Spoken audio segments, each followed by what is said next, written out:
Um, a pena é aumentada de 1/3 se, em consequência da vantagem ou promessa, o funcionário retarda ou deixa de praticar qualquer ato de ofício ou o pratica infringindo o dever funcional.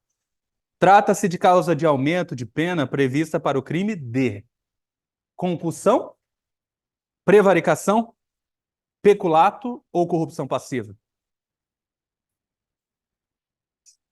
Alternativa D, corrupção passiva. D de dado, tá?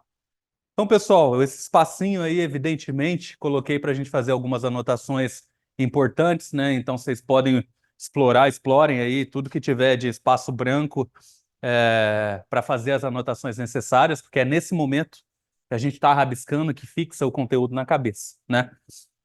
A gente vai ver muitas questões de crimes contra a administração pública aqui. A maioria da parte especial do Código Penal é crime contra a administração pública. Então, mais para frente teremos questões assim. Mas, de qualquer forma, agora, para a gente exercitar, né, a nossa cabeça, já puxa uma flechinha. Qual que é a palavra? Puxa uma flechinha do lado de concussão. Qual que é a palavra-chave que indica, que é o verbo, que é o núcleo do tipo, para o servidor público, para o funcionário público que pratica concussão?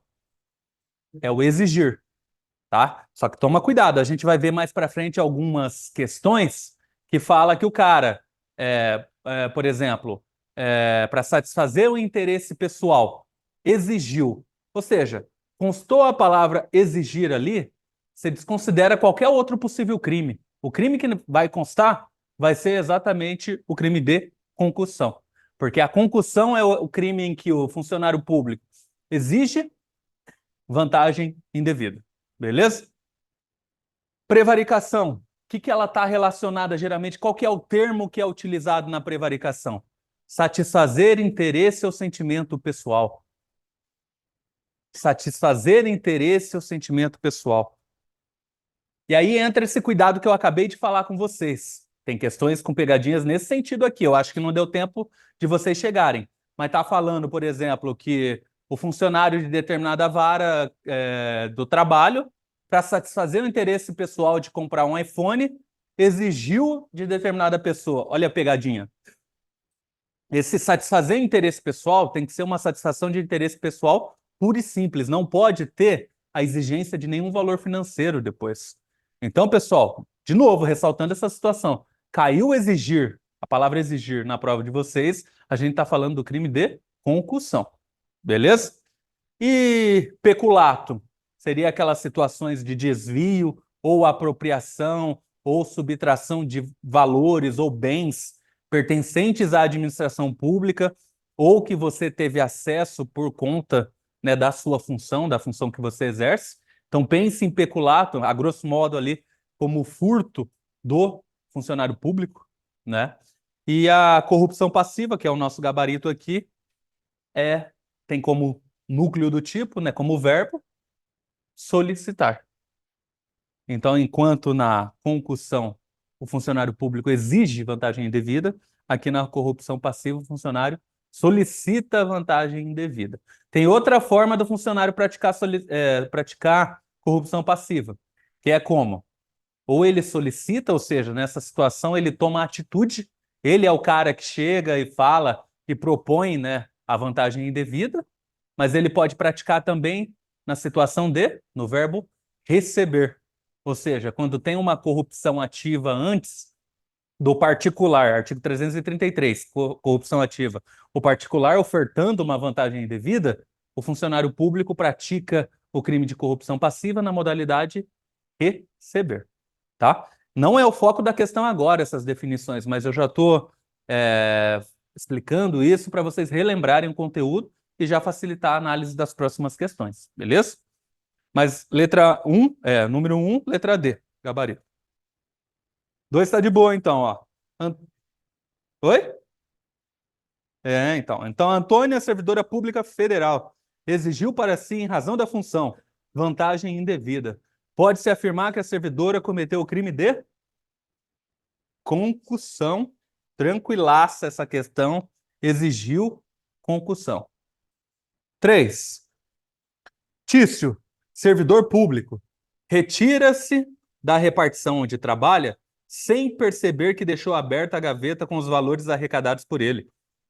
Armando se aproveita da situação e se apropria do dinheiro que se encontrava sob a guarda de Tício. Nessa hipótese, pode-se afirmar que Tício não cometeu crime algum. A conduta do Tício é atípica? Ele não praticou crime nenhum? Não. Está errado. Tem um crime aqui. B. Armando terá reduzida pela metade a pena que lhe for imposta na sentença se devolver o dinheiro indevidamente apropriado? Não há previsão legal nesse sentido.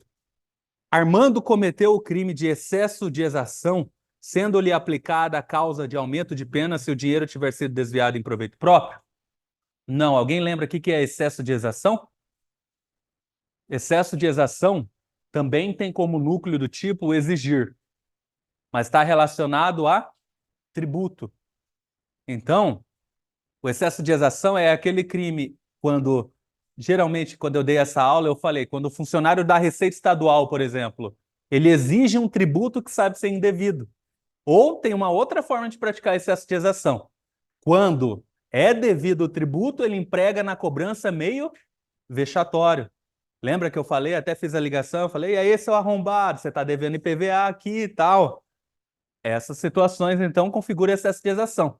Excesso de exação, tributo. Você deve tributo e eu te cobro de forma indevida, de forma vexatória. Excesso de exação. Ou você nem deve tributo, mas tentando te enganar, tentando dar um migué em você, eu cobro aquele tributo. Então não esqueçam, pessoal, do excesso de exação. Beleza? Não é o nosso caso aqui. E letra D, Tício cometeu o crime de peculato culposo. Existe peculato culposo? Existe peculato culposo.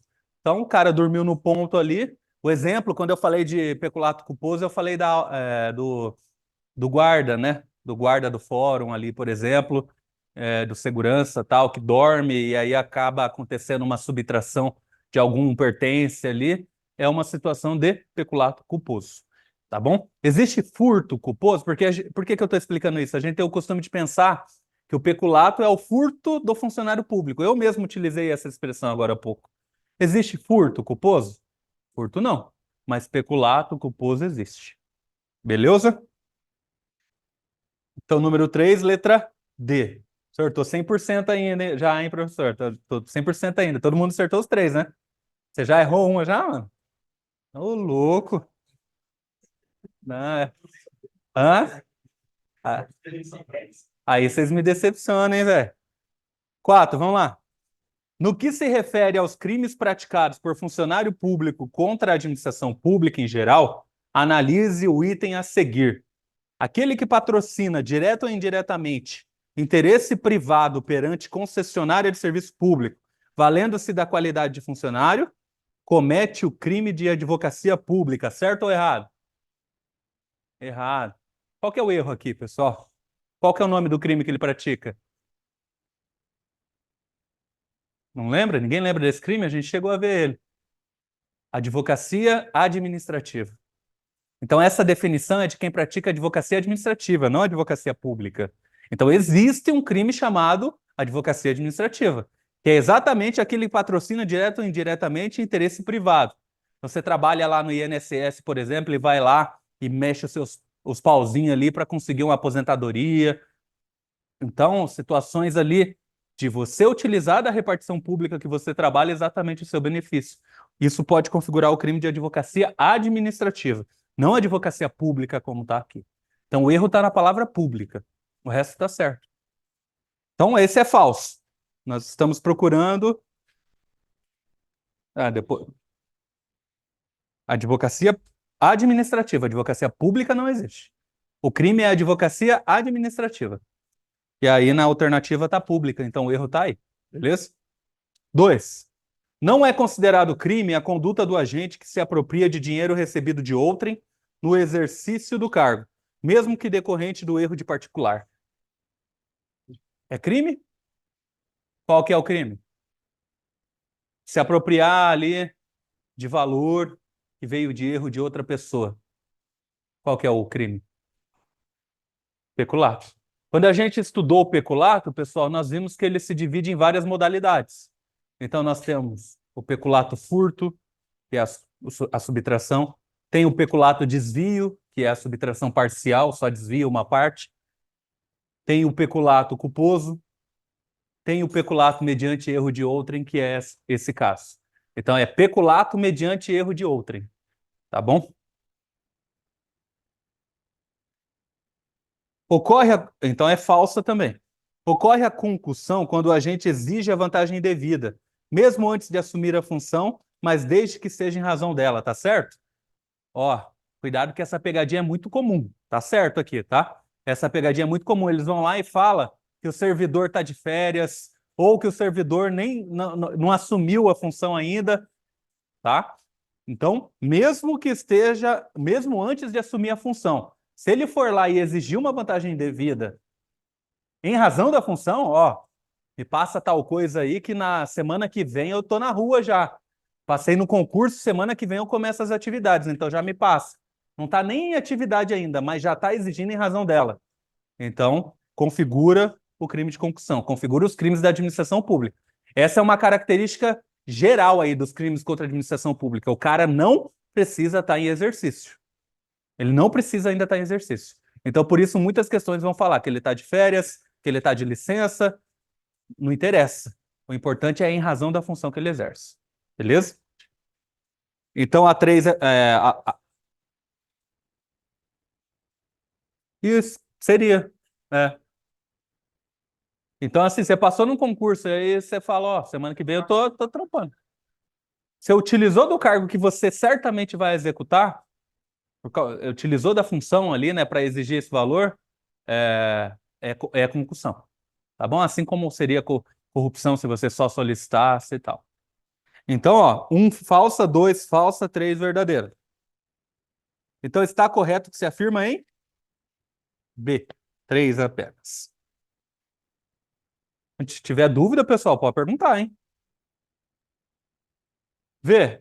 Nossa, V, mano? De onde saiu o V aqui, velho? É verdade, verdadeiro, né? Porra, é verdade, eu fiquei procurando de onde eu tirei. Jovelino Josualdo planejou a execução de sua esposa. Jovelino Josualdo planejou a execução de sua esposa grávida, pois tinha forte suspeita de que estava sendo traída por ela. Então, o bebê, então, provavelmente, né? Na cabeça dele, ele já sabia que o bebê não era dele ainda. No dia planejado para o homicídio, aguardou a vítima escondido e, quando viu um vulto, executou o seu plano, desferindo 5 tiros na vítima, que faleceu no local. Contudo, ao certificar-se do falecimento da vítima, assustou-se ao ver que, na verdade, havia atirado em sua mãe. Diante do exposto, é correto afirmar que se trata de... Quem foi A? Quem foi B? Quem foi C? Ainda bem que ninguém foi C, porque senão eu ia ficar bem chateado aqui, hein, velho? Erro in persona. Então, letra B, esse caso. Ó, pessoal, isso aqui é um tema importante, hein? Tema importante. Então, ó, nós temos aqui os dois que estão inteiramente de preto hoje aqui, ó. Inteiramente de preto. Aí eu quero te matar. Hoje eu vou matar você, porque por causa da roupa que você tá. Se salvou por causa da calça. Eu quero te matar. Saiu pro intervalo. E aí eu falei, na hora que esse cara entrar, eu vou pipocar. Aí, beleza. Tô aqui esperando o horário da volta do intervalo. A hora que eu vi uma calça preta, pipoquei. O que eu acabei de fazer, pessoal? Eu confundi a pessoa. Eu errei algum disparo? Nenhum.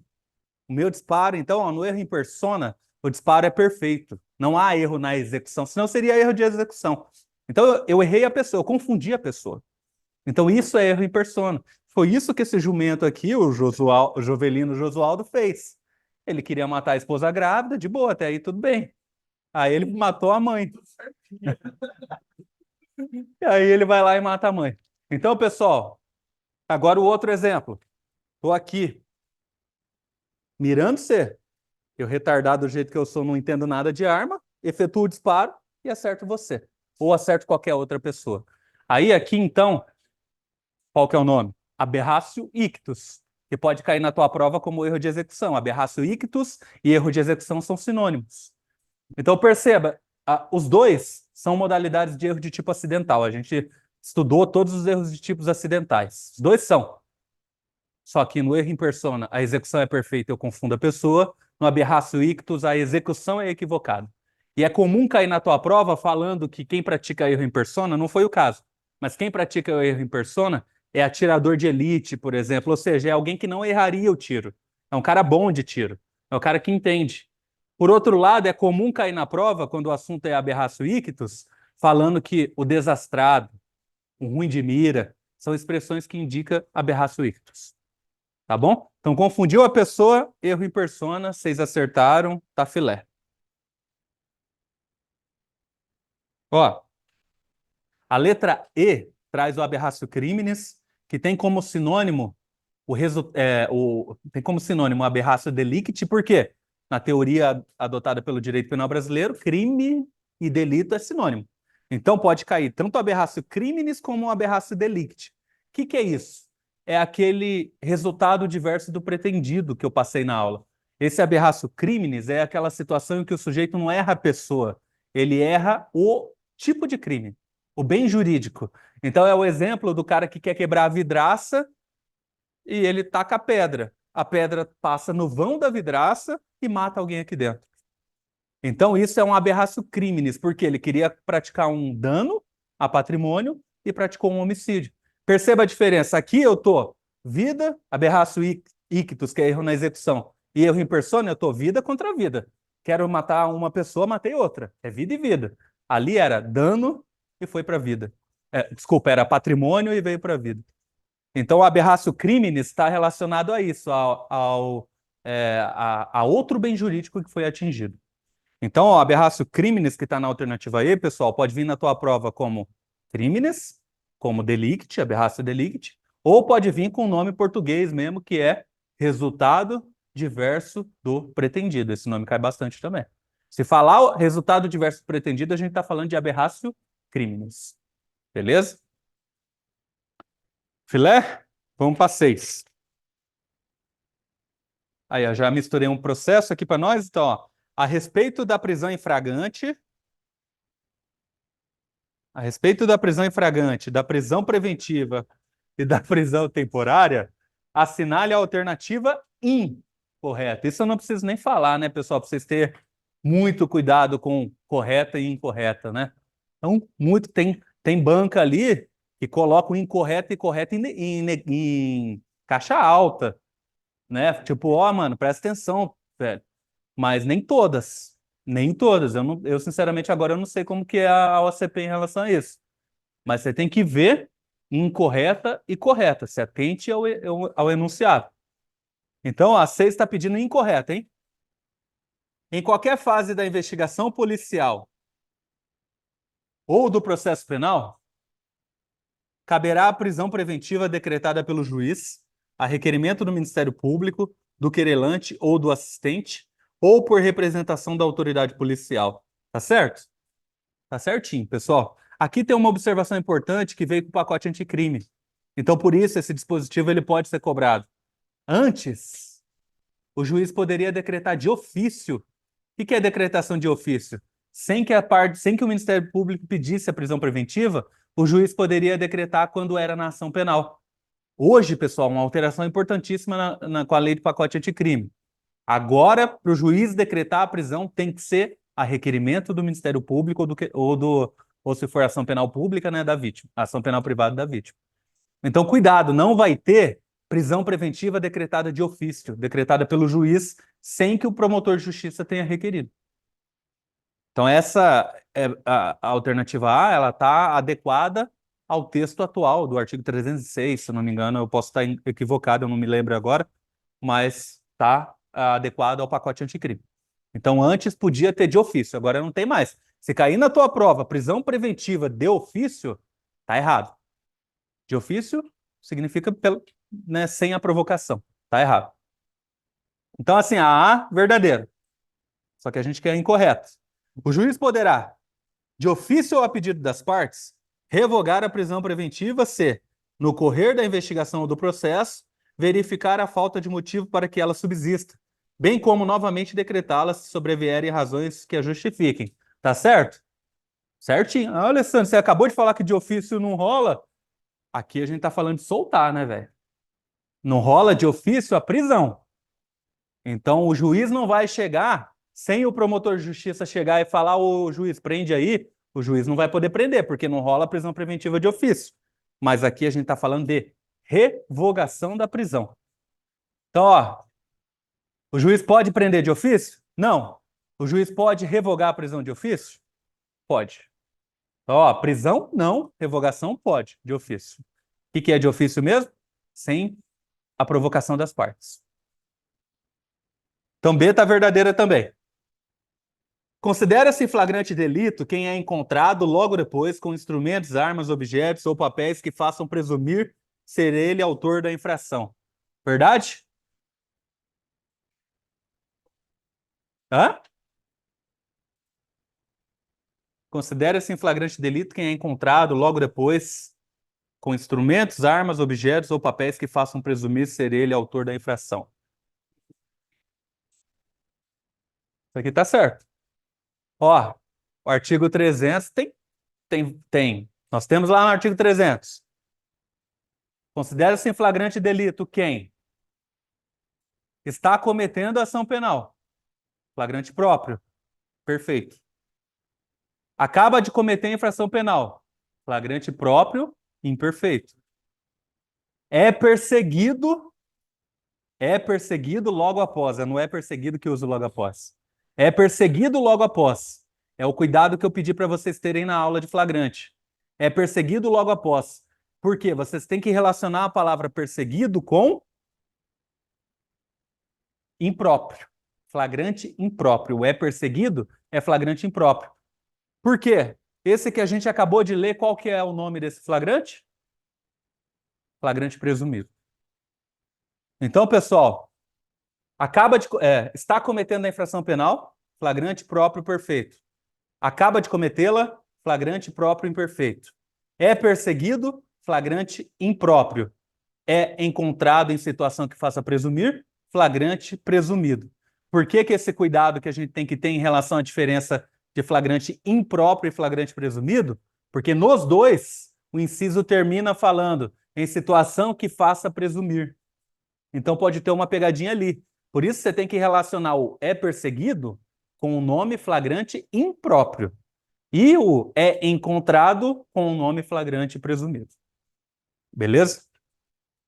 Então, assim, a C está certa, é flagrante, no caso aqui a modalidade é flagrante presumido. D. A prisão temporária será decretada pelo juiz, em face da representação da autoridade policial de requerimento do Ministério Público, terá o prazo máximo de 10 dias, prorrogável por igual período, em caso de extrema e comprovada necessidade, tá certo? Qual que é o erro aqui? 5 dias, prorrogado por igual período. Beleza? Vai ter uma questão mais para frente que trata disso, pessoal. Tem um prazo diferenciado para prisão temporária. Qual que é o prazo? Ó, lei de... bem lembrado, pessoal. Bem lembrado. Ainda bem que eu coloquei essa questão. A gente não estudou ainda a lei de crimes hediondos, então a gente ia ver, tá? Esse jumento que vos fala, lembrou de falar para vocês do prazo diferenciado. Então, assim, na lei de prisão temporária, prazo 5, prorrogado por 5. Mas existe uma lei que traz o prazo de 30 dias prorrogado por mais 30. E no dia que eu falei essa aula, eu cometi um erro muito grave, que eu falei que a lei que define essa prorrogação é a lei de drogas. E não é na lei de drogas que está definido 30 prorrogado por mais 30. É a lei de crimes hediondos. Então não é na lei de drogas que define o prazo de 30 prorrogado por mais 30.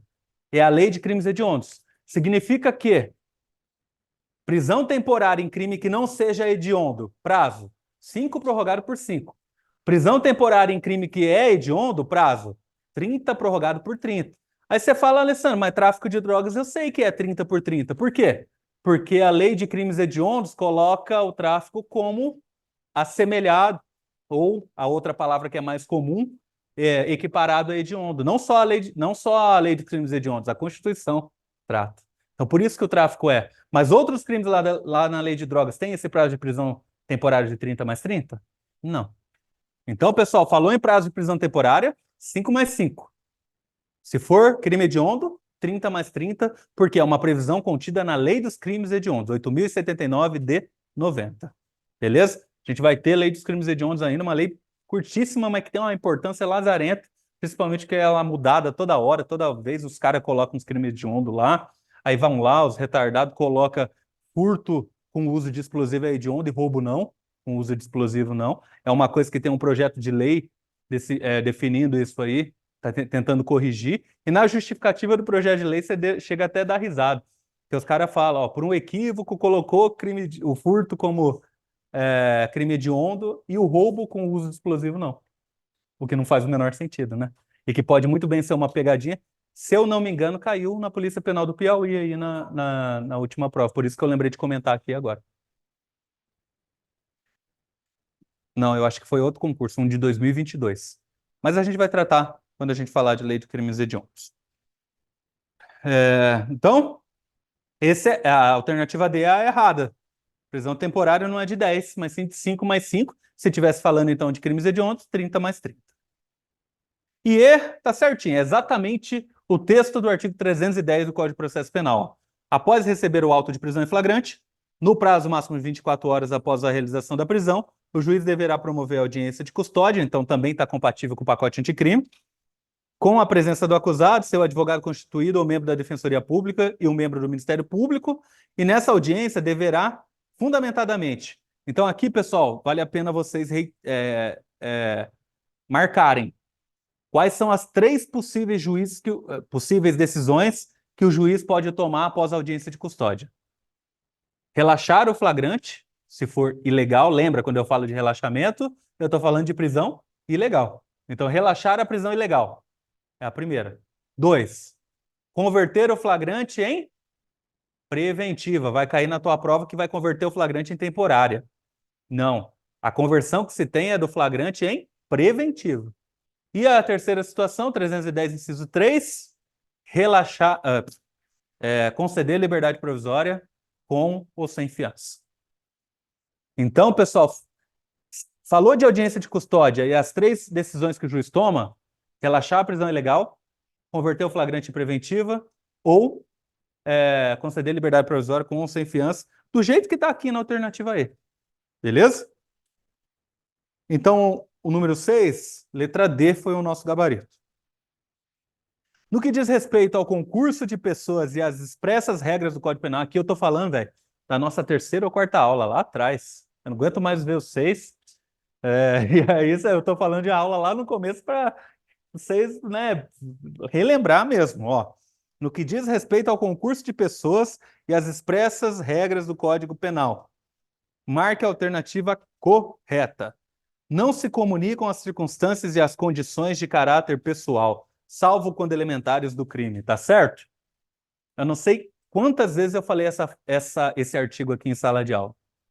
É exatamente o artigo 30. O artigo 30 fala assim: não se comunicam as circunstâncias de caráter pessoal, salvo se elementares do tipo. Então, assim, o que é de caráter pessoal não vai se comunicar entre os autores, mas se for elementar do tipo, sim. E esse artigo 30 é a justificativa que há para você, servidor público, se me convidar, eu, um civil normal ali, particular, advogado particular, você, servidor público, você me convida para praticar uma subtração de algum pertencer lá na repartição pública que você trabalha. É por força desse artigo 30 que vai fazer eu, que não sou funcionário público, responder também por peculato. Por quê? Não se comunicam as circunstâncias e as condições de caráter pessoal, salvo quando elementares do crime. O que é uma elementar? Elementar é aquilo que, se você tirar do artigo, aquele crime deixa de existir. Se eu tirar funcionário público dos crimes contra a administração pública, vai existir o crime? Vai existir aqueles crimes definidos contra a administração pública? Não. Então, funcionário público é uma elementar. Então, funcionário público se comunica. Então, você é funcionário público, eu não. Você me chama para subtrair com você, você é peculato e eu peculato também. Mas para que isso aconteça, qual que é a regra básica? Eu tenho que saber da sua condição de funcionário público. Porque se eu não sei, aí é furto para mim e peculato para você. Beleza? Vai ter questão trabalhando isso aqui também mais para frente. Mas essa 7A já está certa. Então é o nosso gabarito, porque pede a correta. B. Quem de qualquer modo concorre para o crime incide nas penas a essa combinada na medida de sua punibilidade, tá certo? Qual que é o erro aqui? É a letra do artigo 29. O artigo 29 fala: quem, de qualquer modo, concorre para a prática do crime, incide nas penas a essa combinada na medida da sua culpabilidade. Na medida de sua culpabilidade. Lembra, a gente pratica um crime em concurso. Nós vamos receber a mesma pena? Não necessariamente. Porque é analisado a culpabilidade de cada um de nós. O que é culpabilidade mesmo? Grau de reprovabilidade da conduta. Se é o cara que no assalto ficava aliviando a vítima ali, falava, fica tranquila, ó, não responde não, a gente já vai sair e tal, só faz o que o cuzão aqui tá mandando e tal. E eu sou o cuzão. Eu sou o cara que fico dando coronhada, fico ameaçando, causando temor em todo mundo. Quem é que vai receber uma pena maior? Eu? Ah, mas a gente tá praticando o mesmo crime. Sim, mas todos os concorrentes respondem pela prática do mesmo crime. Teoria monista, lembra? Todo mundo responde pelo mesmo crime, mas na medida da culpabilidade. Culpabilidade, grau de reprovabilidade da conduta. Quem é que teve a conduta mais reprovável? Eu ou você? Eu. Então, pessoal, o erro está em punibilidade, não é punibilidade. É na medida de sua culpabilidade. C. Aplica-se a mesma pena a todos os coautores, ainda que a participação seja de menor importância? Conforme diz o artigo 29, acho que inciso 1º, participação de menor importância gera o quê? Redução de pena. Então, se for configurado que você teve uma participação de menor importância, vai reduzir a tua pena de 1/6 a 1/3.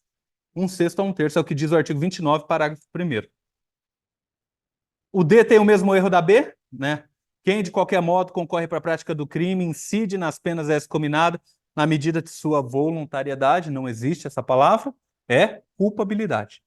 Então, ou seja, já colocaram a B e C, a B e a D, que é para você nunca mais esquecer a palavra culpabilidade. Quem, de qualquer modo, concorre para a prática do crime, incide nas penas a essas combinadas na medida de sua culpabilidade, que é o que diz o artigo 29.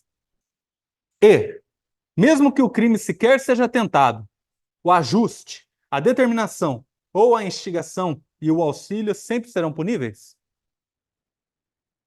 Negativo.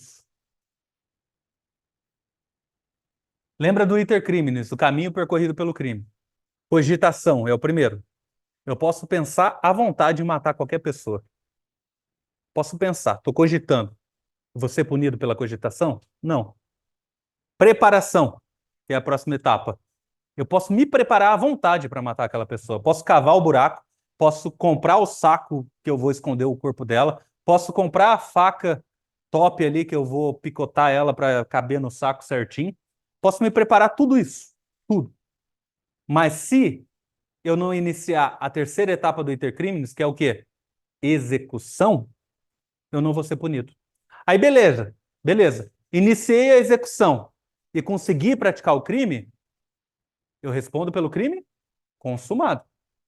Iniciei a execução e não consegui consumar o crime por circunstâncias alheias à minha vontade, eu respondo pelo crime tentado. Mas, de qualquer forma, eu só vou responder pela prática criminosa a partir da execução. Então, atos de cogitação e atos de preparação não são puníveis, exceto se esse ato de preparação já configurar um crime autônomo. Então, como eu falei na aula na época, você se preparou para matar alguém. Como? Comprando uma arma de fogo ilegal, de forma ilegal. Então, ali já configurou um crime autônomo. Mas vai configurar o homicídio só por você ter comprado a arma de fogo? Não. Não vai. Então, você só é punível a partir da execução. Consumou, crime consumado. Não consumou por circunstâncias alheias à vontade, crime tentado. Beleza? Sobre os crimes, então o gabarito ali foi A, da 7A. Sobre os crimes contra a administração pública, comete o crime de corrupção ativa, aquele que exige para si, direto ou indiretamente, ainda que fora da função, mas em razão dela, vantagem indevida, tá certo? Isso é o quê? Concussão. Então escreve do lado aí. Isso é concussão. Exigir para si ou para si, direto ou indiretamente, ainda que fora da função, mas em razão dela, vantagem devida, isso é concussão. B. Prevaricação, aquele que, por indulgência, deixa de responsabilizar subordinado que cometeu infração no exercício do cargo. Tá certo?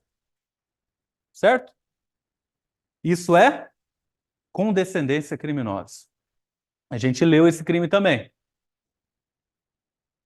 É aquele chefe lá que vê que você faz tudo errado e deixa de te responsabilizar. Ou não é seu chefe, mas o parceiro de trabalho que vê que você faz tudo errado e deixa de levar aquela situação para o superior. O nome disso é condescendência criminosa. Há um tipo penal específico para esse, né, para esse tipo de conduta. Condescendência criminosa. É um tipo penal que costuma cair na prova, pessoal. Então, você ouviu falar a palavra indulgência, é uma palavra X desse tipo penal de condescendência criminosa. Você deixou de responsabilizar por indulgência, deixou acontecer, deixou rolar. Se você for superior hierárquico, condescendência criminosa. Se você for do mesmo nível que o cara, o mesmo cargo, e não levou, então, para a autoridade que tinha competência, condescendência criminosa também. Ou seja, você foi condescendente com aquela parte, com aquela infração praticada pelo servidor. A regra é que você tem que caguetar o coleguinha. Isso que é o certo. Ou se você é superior, você tem que punir o coleguinha. Fora isso, do contrário, você vai ser condescendente criminoso. Tá? Então, a B, isso é condescendência criminosa. C, condescendência criminosa, aquele que se opõe à execução do ato legal, mediante violência ou ameaça a funcionário competente para executá-lo. Vimos esse. Que crime é esse? Qual? Não, ó. A definição de. Não, então, a condescendência criminosa tem a definição que a gente acabou de ver na letra B. Aquilo que é condescendência criminosa. Isso aqui é outro crime, ó. Aquele que se opõe à execução de ato legal, mediante violência ou ameaça a funcionário competente para executá-lo. A gente viu, estudou isso aqui quando a gente viu o tal do RDD, que não tem nada a ver com o regime disciplinar diferenciado lá da execução penal. Crime de resistência, desacato e desobediência. Isso que a gente acabou de ler. Aquele que se opõe à execução de ato legal mediante violência ou ameaça a funcionário competente para executá-lo. Qual desses três crimes que é? Resistência. Resistência. Lembre-se, pessoal, desobediência, e aqui os três são crimes do particular contra a administração pública. Importante diferenciar, porque tudo que a gente estava vendo até agora era crime do funcionário público. Aqui é do particular contra a administração pública. Desobediência. Eu só desobedeço. Polícia falou, para aí, vagabundo. Eu olhei para ele e saí andando. Desobedeci. É, Resistência. Qual que é a grande diferença? Além de eu desobedecer, eu ainda vou para cima. Eu ainda vou de dedo na cara, eu ainda vou dando chute, soco. Ou seja, isso que configura essa resistência, né, e esse contra-ataque contra a pessoa que lhe deu a ordem é o que vai configurar o crime de resistência e que vai diferenciar da desobediência. Então, desobediência só desobedece. Resistência desobedece e ainda vai para cima. Isso é resistência. Então, naquelas abordagens policiais que o cara tá louco ali e tal, batendo em todo mundo, e, enfim, precisa um monte de polícia para segurar o cara, resistência. É resistência. Já o desacato, ele é mais diferenciado porque é aquela situação que está relacionada a inferiorizar o funcionário público, né? Então, xingar o funcionário público e tal. Beleza? Então, essa definição da letra C é a definição do crime de resistência. D. Denunciação caluniosa é aquele que provoca aquele que provoca a ação da autoridade, comunicando-lhe a ocorrência de crime que sabe não ter ocorrido.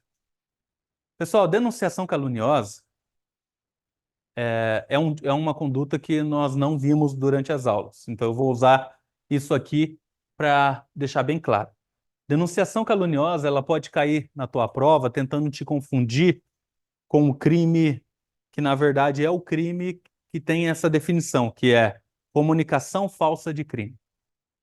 Então, na verdade, a D está errada, porque essa definição, aquele que provoca a ação da autoridade, comunicando-lhe a ocorrência de crime que sabe não ter ocorrido, é um crime chamado comunicação falsa de crime.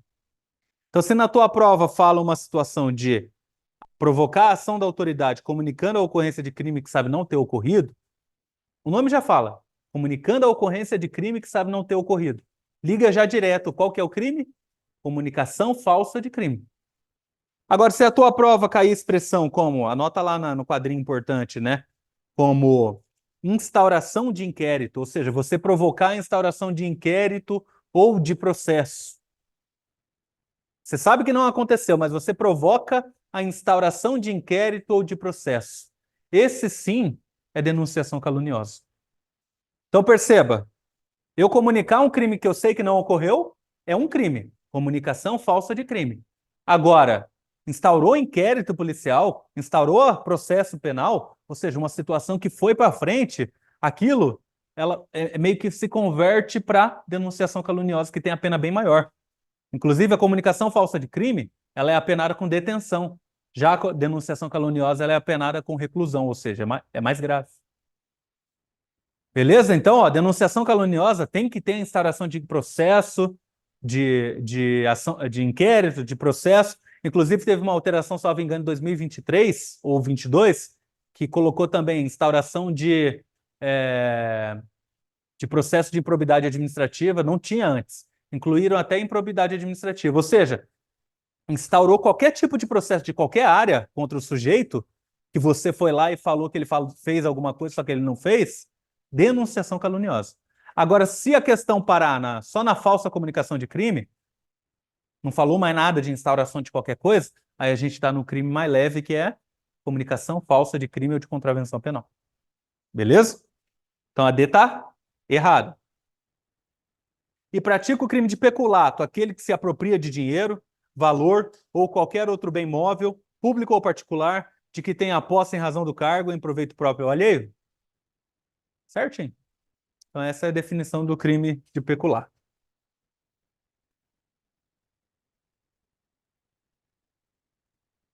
9. A imputabilidade é definida como, isso aqui então parte geral, estudamos imputabilidade. A capacidade mental inerente ao ser humano de, ao tempo da ação e da omissão, entender o caráter ilícito do fato e de determinar-se de acordo com esse entendimento, tá certo? Pessoal, quando o assunto é imputabilidade penal, já é esse o gabarito, a letra A tá certa. Quando o assunto é imputabilidade penal, a gente tem que verificar a imputabilidade sobre dois aspectos. Ou seja, quando eu falo imputabilidade penal, estou falando do quê? Do direito penal e processo penal poder imputar as suas penas contra aquele cara. Por outro lado, inimputável direito penal não encosta a mão naquele cara. Por exemplo, o adolescente. O adolescente é inimputável, direito penal não encosta a mão nele. Só que daí tem o ECA lá para tratar dos atos infracionais. O outro inimputável, doente mental. Então não pode aplicar pena, não pode imputar pena. Só que essa questão da imputabilidade ela é analisada sobre dois aspectos, então. O aspecto cognitivo, que é? Pensamento. Você conseguir saber que aquilo é crime. Pô, isso é crime, isso é errado. Não vou praticar. Então, o aspecto cognitivo. Só que não é só isso. A imputabilidade é analisado como a soma do aspecto cognitivo com o aspecto volitivo. No direito, a palavra volitivo está relacionado à vontade. Então, assim, você sabe que aquilo é crime, mas você consegue não praticar? O aspecto volitivo está relacionado a isso. Quando eu falei disso na aula, eu falei sobre a tal da cleptomania, lembra? O que é a cleptomania? Geralmente é o cara que tem grana que é cleptomaníaco. Ele pode comprar 30 daquilo que ele está levando da loja, mas ele olha, pega e põe no bolso, leva embora. Ele sabe que aquilo que ele praticou é furto? Sabe. Então, no aspecto cognitivo, ok. Mas a cleptomania é tratada como essa doença aí que atinge exatamente no questão da imputabilidade o aspecto o aspecto volitivo. Apesar dele saber que é crime, ele não consegue se autodeterminar em relação àquele pensamento.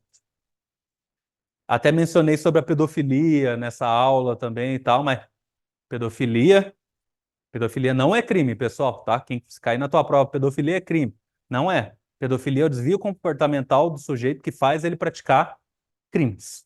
Mas a palavra pedofilia não significa crime. Ah, o cara praticou crime de pedofilia. Não. Ele é um pedófilo, ele é um doente, só que para fins do direito penal, é um doente que recebe pena e assim vai ser, se Deus quiser, por resto da vida, né?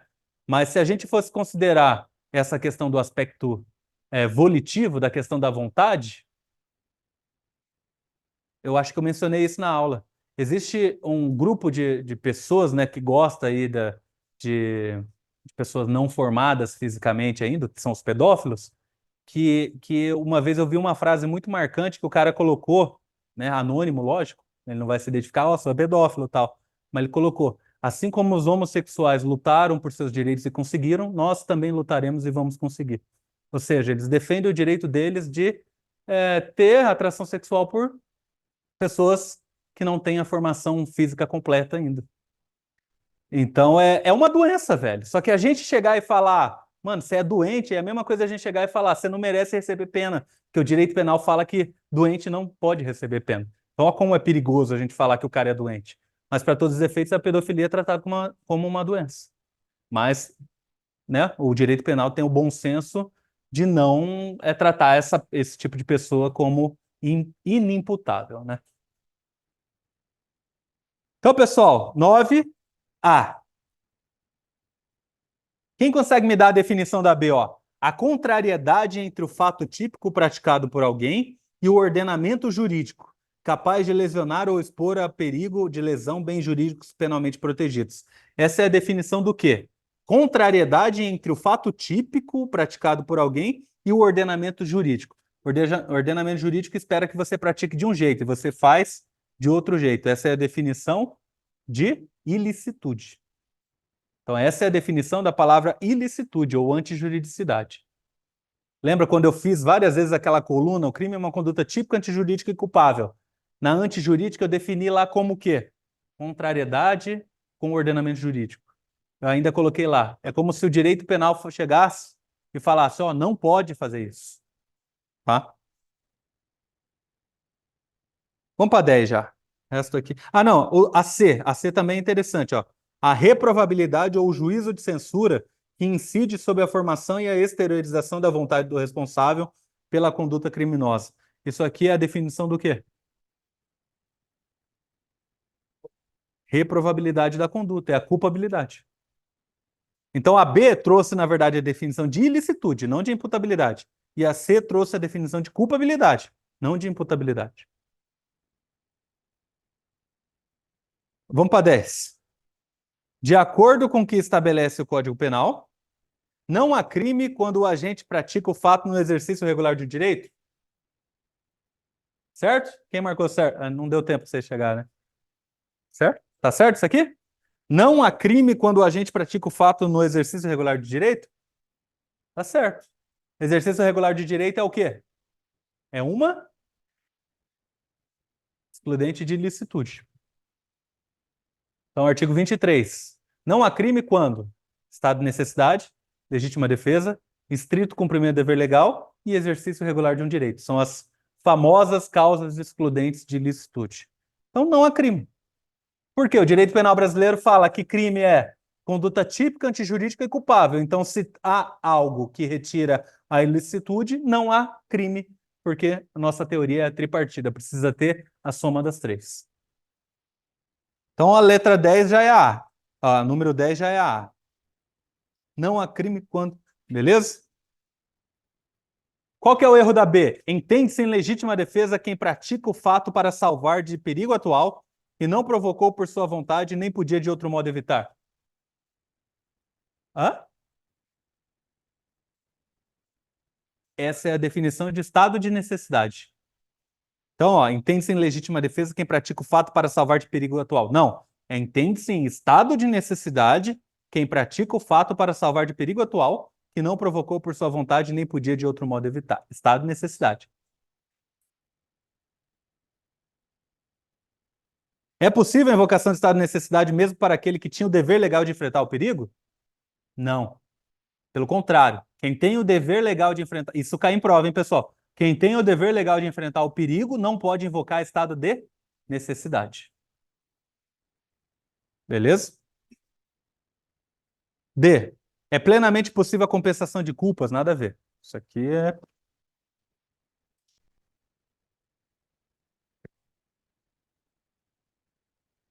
Até esqueci do intervalo, não.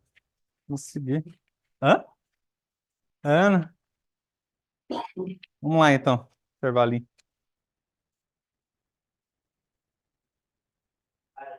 Ó, na questão 10, a letra E, vale a pena a gente dar uma conferida, porque ela traz um tema importante que cai na prova aí, ó. Considera-se praticado o crime no momento do resultado, ainda que outro seja o momento da ação ou omissão, tá certo? Em relação ao momento do crime, qual que é a teoria adotada pelo Código Penal brasileiro? Tempo do crime, atividade, né? É, então, lembra do luta. Lugar, ubiquidade, tempo, atividade. Então, a letra E está errada. Considera-se praticado o crime no momento do resultado? Não, no momento da atividade. Beleza? 11. Vamos entrar na 11 agora. Então, a 10 foi, que a gente viu antes do intervalo, a 10 foi a A. 11. Na aberratio ictus, então, molezinha essa aqui, ó. Na aberratio ictus, o agente erra a pessoa que pretende atingir? Aí, ó, não, aí não. Quem falou sim aí, ó, reveja os conceitos aí. Na aberratio ictus, qual que é o sinônimo de aberratio ictus mesmo? Erro na execução. Então, na aberratio ictus, o agente erra a pessoa que pretende atingir? Não. Isso é erro em persona. Erro em persona. A definição. 2. B. O agente erra no uso dos meios de execução? Sim. Então, isso que é aberratio ictus, tá?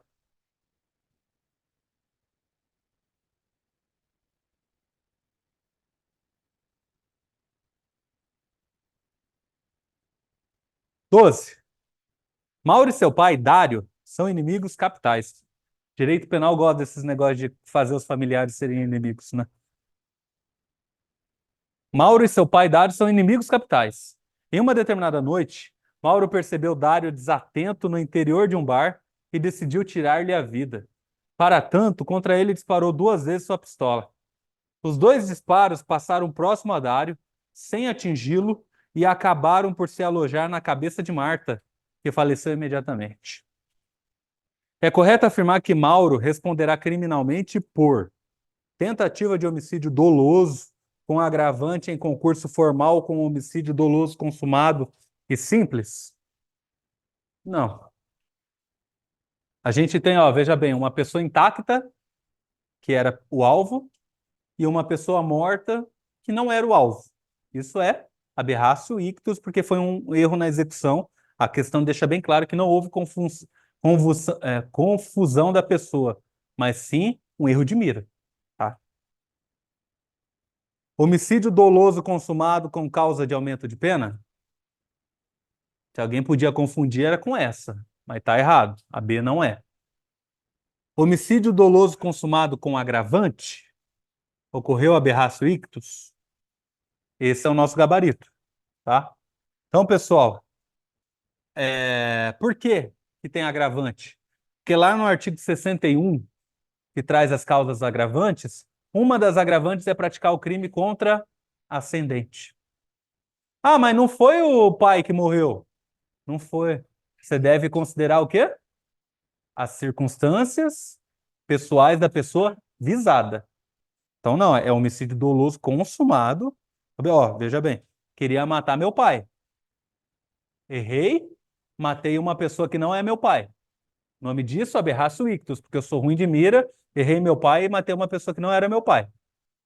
Mas no aberratio ictus, assim como no erro em persona, no aberratio ictus eu respondo como se tivesse matado a pessoa que eu queria.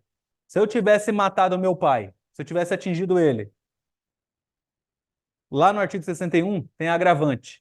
crime praticado contra ascendente. Ah, mas eu não matei ele, eu matei uma tal de Marta que não tem nada a ver com o bagulho. Beleza, mas considera as características da pessoa que eu visava. A mesma coisa o oposto, pessoal. Eu queria matar a Marta, que eu nem conheço, não sei quem é, tem uma idade ali de 30 anos, então não tem a relevância da idade também e tal. Mas errei e matei meu pai. Vai ter agravante por matar ascendente nesse caso? Não, porque no aberratio ictus e no erro in persona, considera-se as características da pessoa visada. Isso é importantíssimo, pessoal. Pelo menos isso o direito penal não confundiu, porque nos dois você considera a característica da pessoa visada, da pessoa pretendida. Então, falou em erro in persona, falou em aberratio ictus, pensa nas características da pessoa pretendida. Nesse caso, matar pai tem agravante. Veja que a B fala causa de aumento de pena. Caso de aumento de pena. Não é. O que é causa de aumento de pena mesmo? São aquelas que aumentam proporções, infrações. E não, em lugar nenhum vai ter lá matar ascendente aumentando de 1/3 até a metade. Matar pai, matar grávida, é uma agravante que está lá no rol do artigo 61. Beleza? A letra C. 13.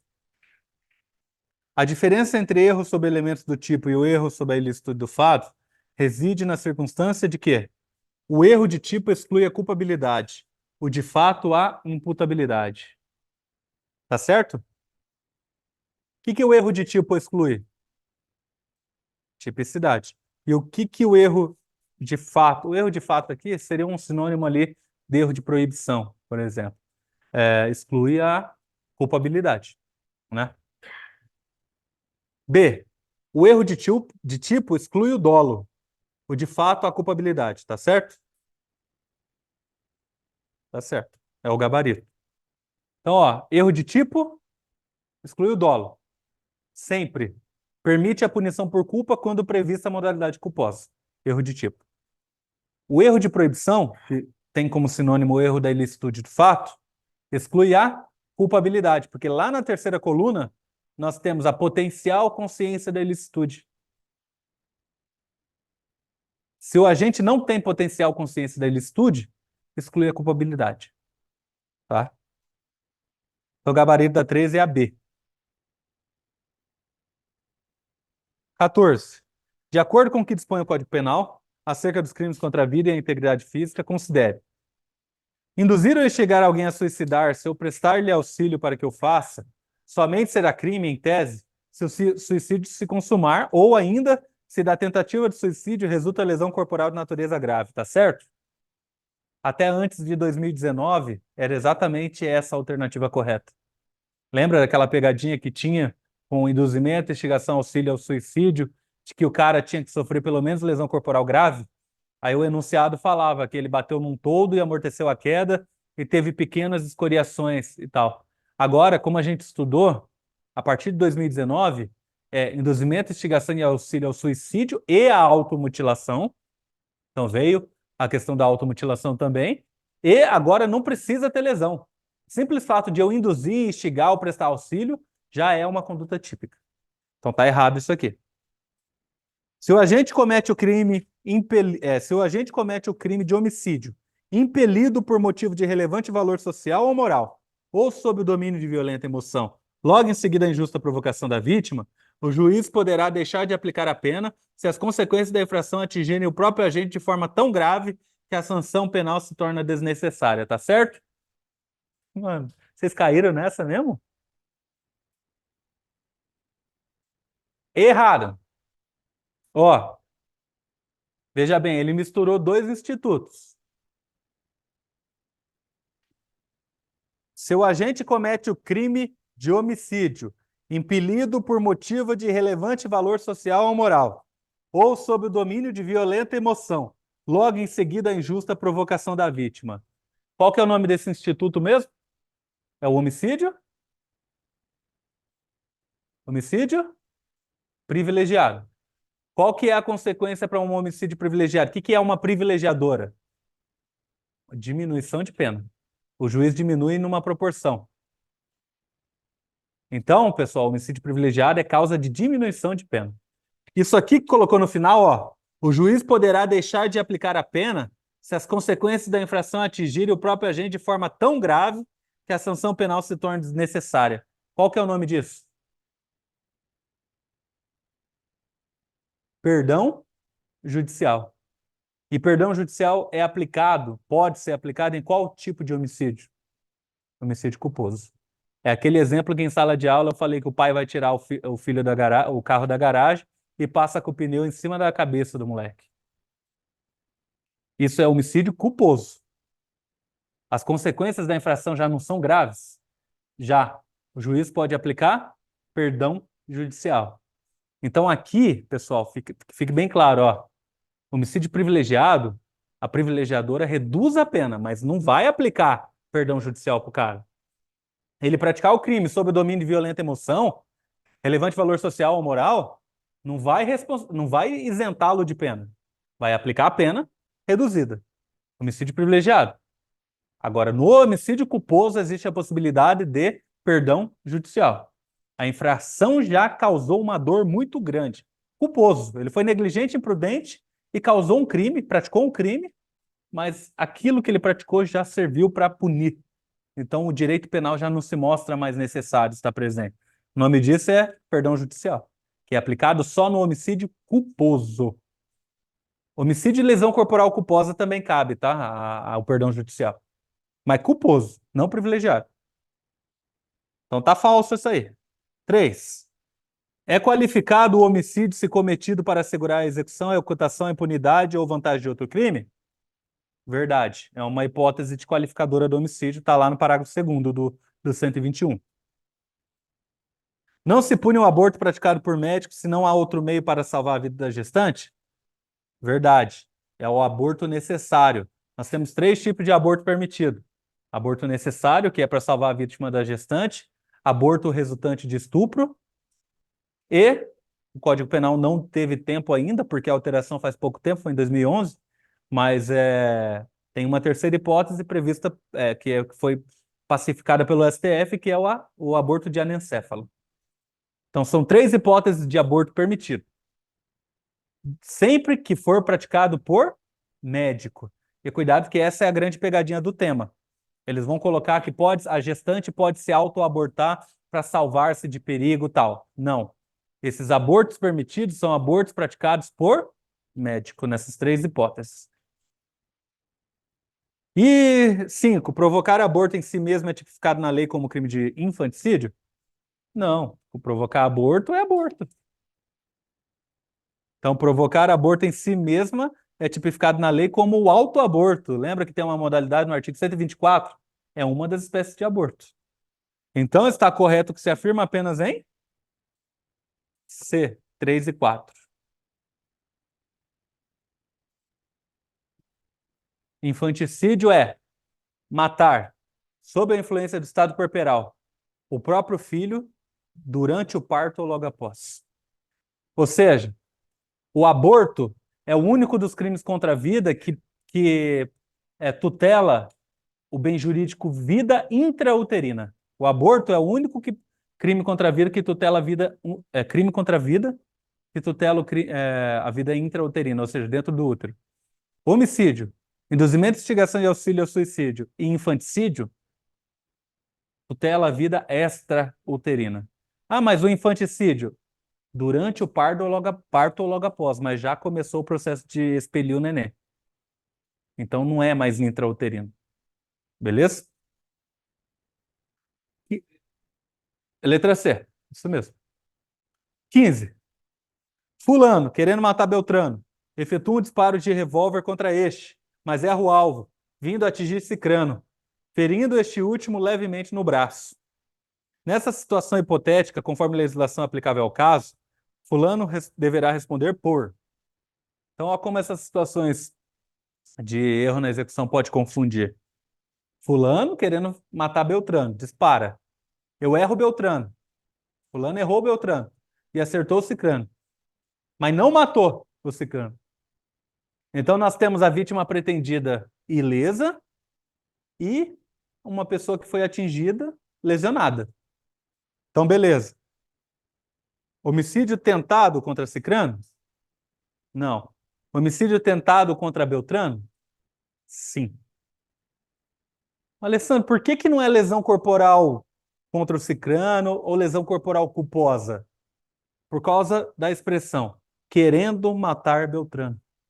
Ou seja, a partir do momento que a questão colocou querendo matar Beltrano, a questão está falando que ele queria praticar o crime de homicídio. Por erro de execução, acertou outra pessoa.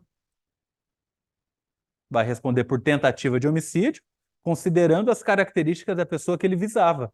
É a mesma regra de uma questão anterior que a gente fez. A diferença é que aqui está viva, na outra ela morreu. Beleza? Então, homicídio tentado contra Beltrano, não é lesão corporal. Após intenso debate político, então a letra B.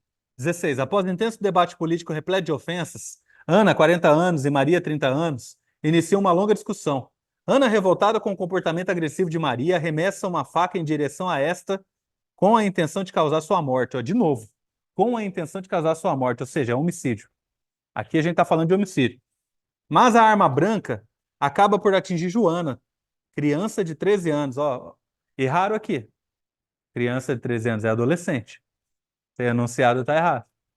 Mas enfim, adolescente de 13 anos, que passava pela localidade, sendo o golpe de faca no coração a causa eficiente de sua morte. Descobertos os fatos pelo Ministério Público, considerando apenas as informações narradas, é correto afirmar que Ana deverá ser responsabilizada pelo crime de homicídio doloso consumado sem a causa de aumento da idade da vítima em razão do erro na execução? Tá certo. Mas aí, no erro na execução, observa as características de quem? Da pessoa pretendida. Então, pessoal, não se esqueçam disso. É a mesma coisa da questão anterior que a gente trabalhou.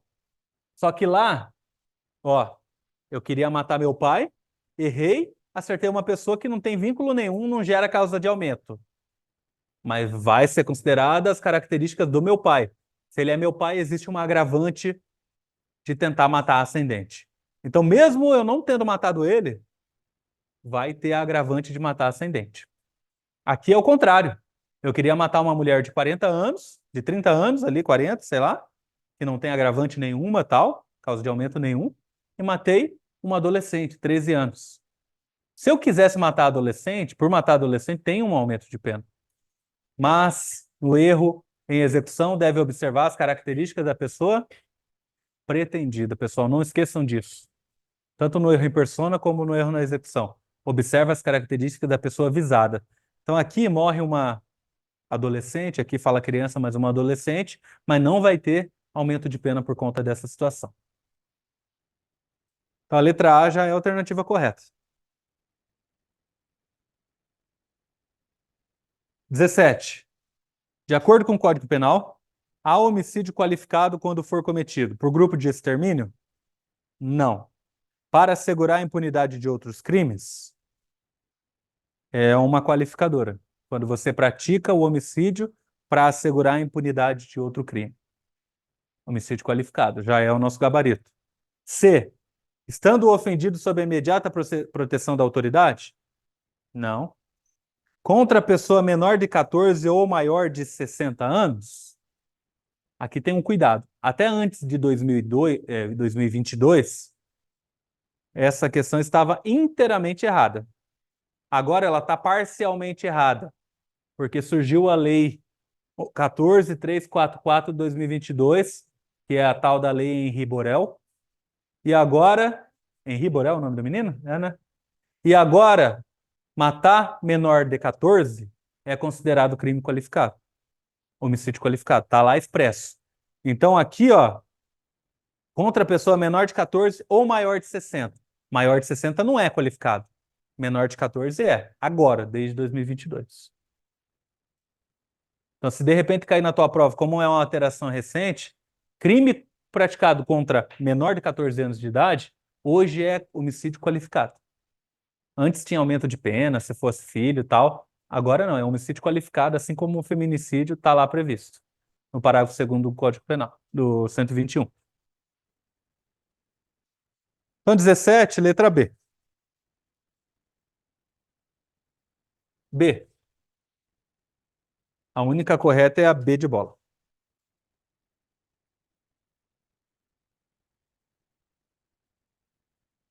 Nos termos do Código Penal, é correto afirmar que o homicídio qualificado constitui crime apenado com detenção? Reclusão, né? Então, assim, detenção, crimes mais leves, reclusão, crimes mais graves. O que difere mesmo detenção de reclusão? Reclusão pode iniciar em regime aberto, semiaberto ou fechado. Detenção não admite iniciar em regime fechado. Por consequência, a detenção acaba sendo destinada aos crimes mais leves, né? Não é crime o uso do documento falso? Claro que é, né? Tanto a falsificação, você produzir um documento, quanto a pessoa que faz o uso do documento falso responde por crimes. O crime de peculato admite modalidade culposa? Sim, vimos isso aí. Crime de peculato admite modalidade culposa. É o gabarito. Ofender a integridade corporal ou a saúde própria ou de outrem é considerado crime de lesão corporal? De outrem, sim. Mas a própria é? Você se cortar igual um retardado ali é considerado crime de lesão corporal? Não. Então a questão, o erro aqui está no própria. De outrem, sim. Subtrair para si ou para outrem, coisa alheia móvel, constitui crime de roubo? Furto. Do jeito que está aqui é furto. Faltou ali para ser um roubo, violência ou grave ameaça, ou depois de haver reduzida a impossibilidade de resistência. Do jeito que está aqui é a definição do furto e não do roubo. Então, 18B, 18C.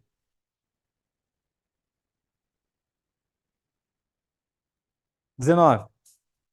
O indivíduo que mata um integrante do sistema prisional no exercício da função em decorrência dela, em razão dessa condição, comete crime de tortura, homicídio culposo, homicídio qualificado, feminicídio ou homicídio simples? Qualificado. Pessoal,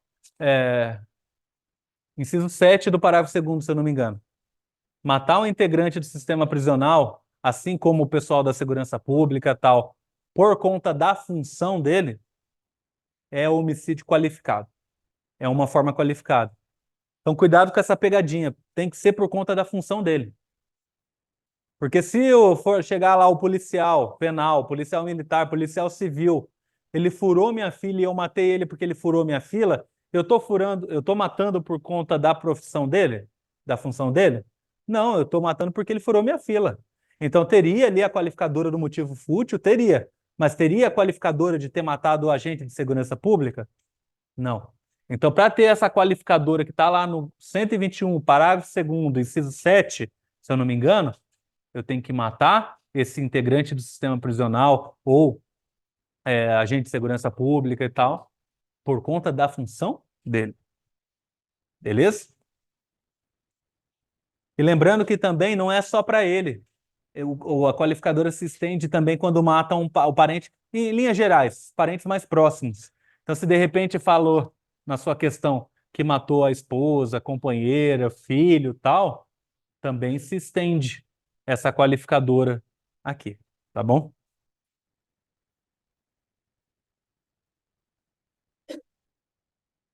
Então, 19, letra C, homicídio qualificado. 20. Quanto aos crimes contra a vida, assinale a alternativa correta. Suponha que A seja instigado a suicidar-se e decida pular da janela do prédio em que reside. Ao dar cabo do plano suicida, A não morre e apenas sofre lesão corporal de natureza leve. Pode-se afirmar que o instigador deverá responder pelo crime de tentativa de instigação ao suicídio, previsto no artigo 122 do Código Penal? Não. Hoje, ao instigar, já se consuma a prática criminosa. Então, ele vai responder por instigar a tentativa de suicídio de outra pessoa, por instigar a outra pessoa ao suicídio. Então, hoje já não exige mais nada. Só de instigar já é suficiente. Não precisa ter resultado, tá bom? Instiguei você a se matar e você nem se matou, eu já pratiquei o crime, ou você nem tentou, eu já pratiquei um crime com a prática do verbo. Entendeu? Não precisa você tentar. Eu te instigando, eu já estou praticando aqui agora. Olha como era antes. Você tinha que tentar e ainda tinha que ter pelo menos lesão corporal de natureza grave. Agora não. Eu só de praticar o verbo já configuro o tipo penal. Hã?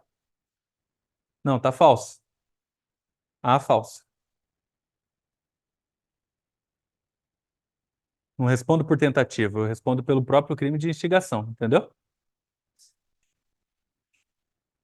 É o 122. Aham. B. Considera-se qualificado o homicídio praticado contra a pessoa menor de 14 ou maior de 60? Menor de 14 com a lei Riborel, sim, maior de 60, não. C.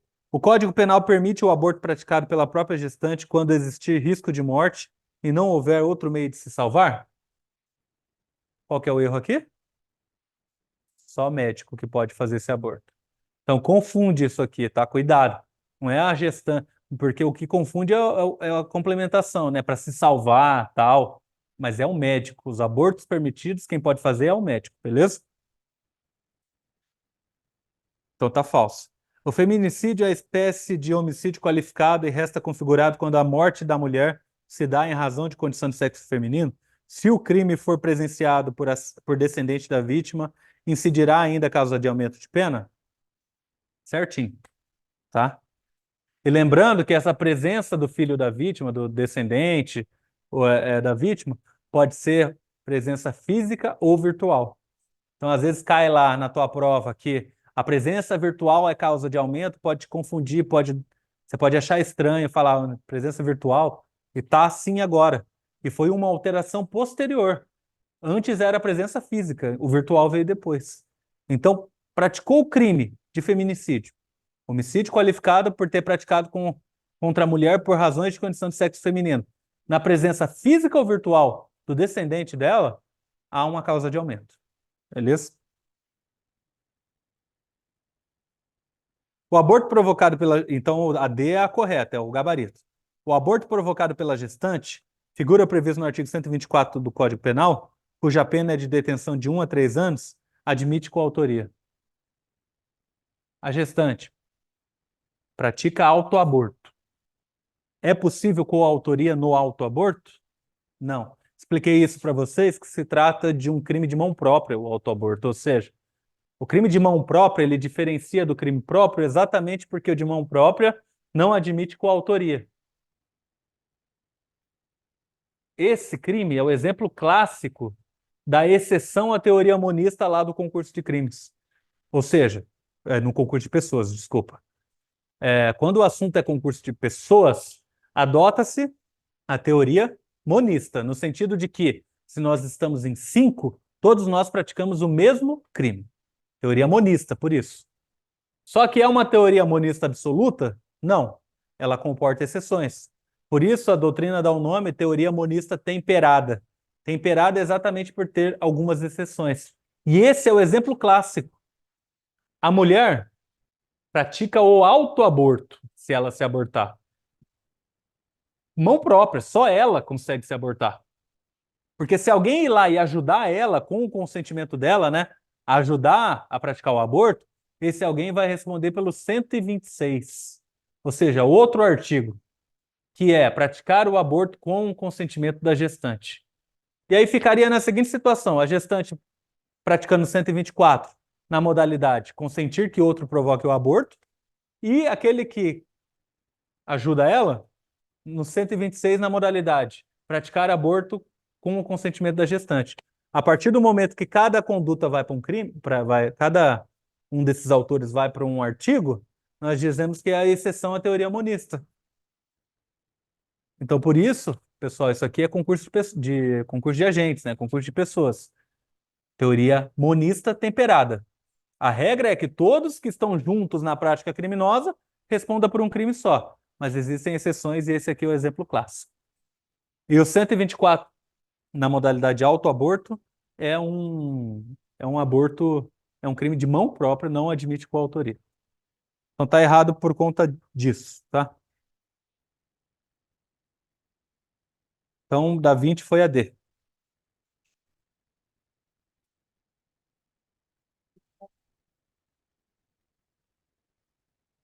Qualificadora não, é causa de aumento de pena. Isso. Majorante. Majorante, ó. Cuidado, majorante é igual causa de aumento de pena. Porque daí tem agravante. Agravante é aquilo que está no 61, tá? Então existem ali, lá no final, acho, artigos, parágrafo terceiro, alguma coisa assim, que existem esses aumentos de pena para o maior de 60. Antes era 14, menor de 14, maior de 60. Mas agora o menor de 14 veio como qualificadora com a lei Henri Borel. Entendeu? É.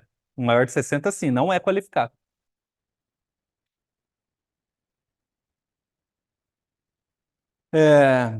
21. Dos crimes contra a pessoa, destacam-se aqueles que eliminam a vida humana, considerado o bem jurídico mais importante do homem, razão de ser de todos os demais interesses tutelados, merecendo inaugurar a parte especial do nosso diploma penal. Ou seja, começou a parte especial com o artigo 121, já é o homicídio, os crimes contra a vida. A parte especial do Código Penal, né? Lembrando que o Código Penal tem a divisão de parte geral, artigo 1º a 120, e parte especial, 121 até o final. E 121 já é exatamente o crime contra a vida, caso o homicídio, né? Considerando os crimes contra a vida, assinale a alternativa incorreta. A vida é tratada nesse tópico tanto de forma intrabiológica quanto extrauterina, protegendo-se desse modo o produto da concepção, a esperança de homem e a vida humana vivente. Tá certo?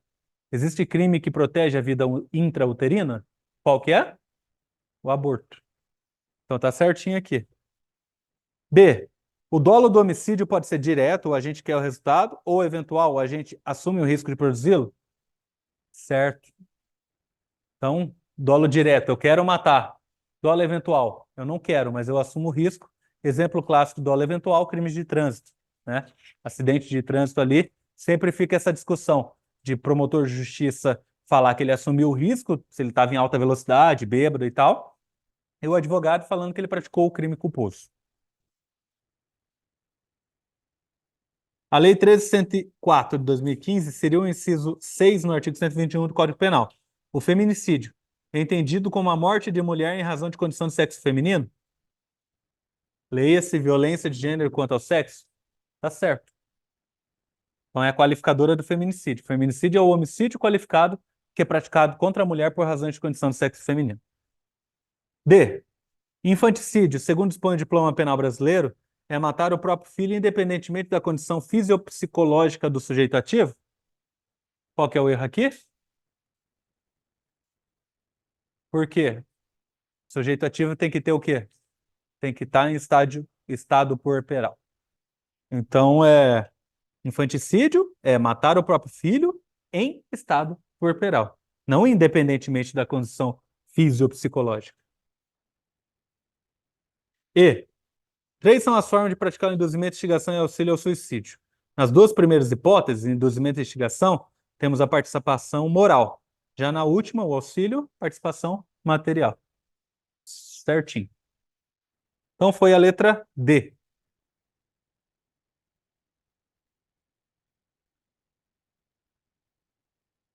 22. Fulano, conhecido nos meios policiais pela prática de crimes contra o patrimônio, decidiu abandonar temporariamente suas atividades.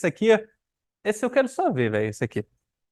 Fulano, essa questão eu gosto, cara. Fulano, conhecido nos meios policiais pela prática dos crimes contra o patrimônio, decidiu abandonar temporariamente suas atividades delituosas após conhecer Beltrana, por quem se apaixonara. Isso aqui no português é o quê? Qual que é o tempo verbal, não sei o que lá, e apaixonara? Vocês estão craque ou não? Olha lá, viu? Faço ideia. A moça, no entanto, conhecendo a má fama de fulano, o rejeitou. Ó, que triste, cara. Magoado, fulano decidiu se vingar e durante uma festa na casa de amigos em comum, colocou sonífero na bebida de Beltrana. Tão logo ela caiu no sono, fulano a levou para um dos quartos e, nesse momento, a gente já imaginou que ele ia praticar crime sexual contra ela, né? Aproveitando-se de que ninguém a observava, subtraiu todas as roupas de Beltrana, deixando-a nua, além de pilhar dinheiro e documentos que ela levava em sua bolsa. Em seguida, ele evadiu da festa, levando consigo todos os bens subtraídos. Nessa situação hipotética, conforme legislação aplicável ao caso, o fulano pratica crime de Roubo próprio, roubo impróprio, furto simples consumado, furto qualificado pelo abuso de confiança ou não praticou crime? Quem vai de A?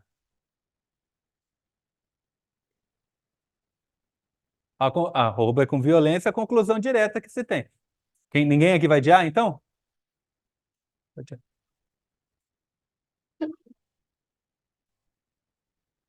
Ó, quando eu falei de crimes contra o patrimônio, nós vimos lá que é o roubo?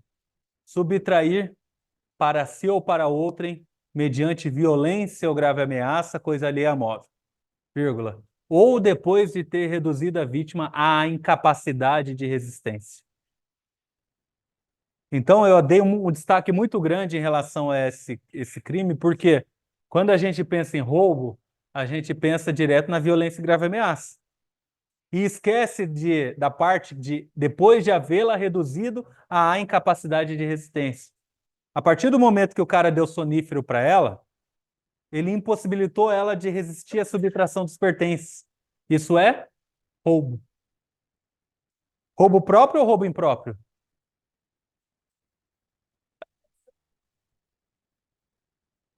Roubo próprio é o roubo do caput, do artigo 157. É o nosso gabarito. Isso aqui é roubo próprio. Alguém lembra aqui que é o roubo impróprio? O roubo impróprio é aquele que está no parágrafo primeiro, se eu não me engano, que é quando o agente utiliza-se da violência ou grave ameaça para garantir a impunidade ou a subtração da coisa. Ou seja, pense no roubo impróprio numa situação em que ele começou com um furto. Quando eu estava dando essa aula, eu falei do meu carro. Alguém está lá entrando no meu carro, eu estou saindo, vejo o cara entrando no carro, gritou, "Ô, vagabundo, não sei o que lá." Aí o cara faz o quê? Ele dispara contra mim. Já fugindo com o meu carro, dispara contra mim.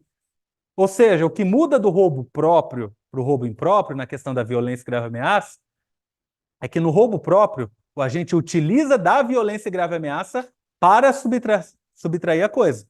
Ou seja, o cara chega e fala, ó, passa o celular. Isso é roubo próprio, o roubo do caput.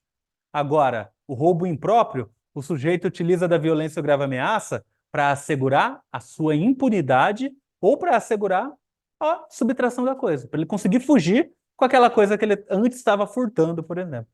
Então, o que muda é o tempo. Violência e grave ameaça para subtrair a coisa, roubo próprio. Violência e grave ameaça para assegurar a impunidade ou a subtração da coisa, né, a obtenção da coisa, roubo impróprio. Então, isso é roubo próprio, porque nós estamos falando do caput, e não pela questão de violência e grave ameaça, mas pela questão de ter reduzido a vítima à incapacidade de resistência. Beleza? Então, cuidado, pessoal, que isso aqui confunde muito com furto. Então, 22A. 23. O crime de extorsão mediante sequestro é qualificado se do fato resulta lesão corporal grave ou morte? Já está certo aí. Então, é qualificado se do fato resulta lesão corporal ou morte. Artigo 159 define o crime de extorsão mediante sequestro. E lá também tem nos parágrafos abaixo as formas qualificadas. Resultou lesão corporal de natureza grave, é qualificado. Resultou morte, é qualificado. Inclusive, o crime de extorsão mediante sequestro com resultado morte é o crime que tem a maior pena do Código Penal, 24 a 30 anos. Por quê? Extorsão mediante sequestro com resultado morte, ou seja, extorsão, crime contra o patrimônio, sequestro, liberdade, morte, vida. Tivemos num crime só a proteção de 3 bens jurídicos, então justifica a maior pena do ordenamento jurídico brasileiro. Então o A já está certo. B. É qualificado se cometido contra vítima menor de 18 anos ou maior de 50 anos? O erro aqui está nos 50 anos. Na verdade, em vez de 50, deveria ser 60. Então, é qualificado se cometido contra a vítima menor de 18 ou maior de 60. Não admite a modalidade tentada? Admite. Lembra, é muito difícil ter a modalidade tentada. Mas quando eu estava dando essa aula, eu falei da possibilidade da carta. Então, como que que eu mando essa carta, né? Como que eu faço a exigência da vantagem devida, por exemplo? Uma carta que acaba sendo barrada. Ou, quando eu vou sequestrar a vítima, saio do carro para colocar ela dentro do carro, chega alguém e, por circunstância alheia à minha vontade, eu não consigo colocar essa pessoa dentro do carro. Forma tentada. Então, existe a possibilidade tentada da extorsão mediante sequestro com resultado morte, tá? Consuma-se quando o agente solicita vantagem, como preço do resgate, por se tratar de crime contra o patrimônio? Qual que é o momento, pessoal, consumativo do crime de extorsão mediante sequestro? Não. Então, ó, você pode ver. Hã? A partir do momento que há a restrição da liberdade. É. Então, pessoal, tanto a D quanto a E está errada, ó. A D fala: consuma-se quando o agente solicita vantagem, como o preço do resgate, por se tratar de crime contra o patrimônio? Não. Consuma-se quando a gente obtém vantagem com o preço do resgate por se tratar de crime contra o patrimônio? Não também. Qual que é o momento consumativo? É quando eu vou lá e sequestro a vítima. Porque é o seguinte, ó, o tipo penal do artigo 159 fala sequestrar, começa com, esse é um verbo. Então, se eu vou pedir vantagem indevida, se eu já cheguei a pedir a vantagem indevida, é irrelevante. Se a vítima, o que que eles costumam colocar nas provas também? Que houve a solicitação, mas não houve o pagamento. É irrelevante também. A partir do momento em que sequestrei com a finalidade de exigir um preço de resgate, já está consumado ali com o sequestro.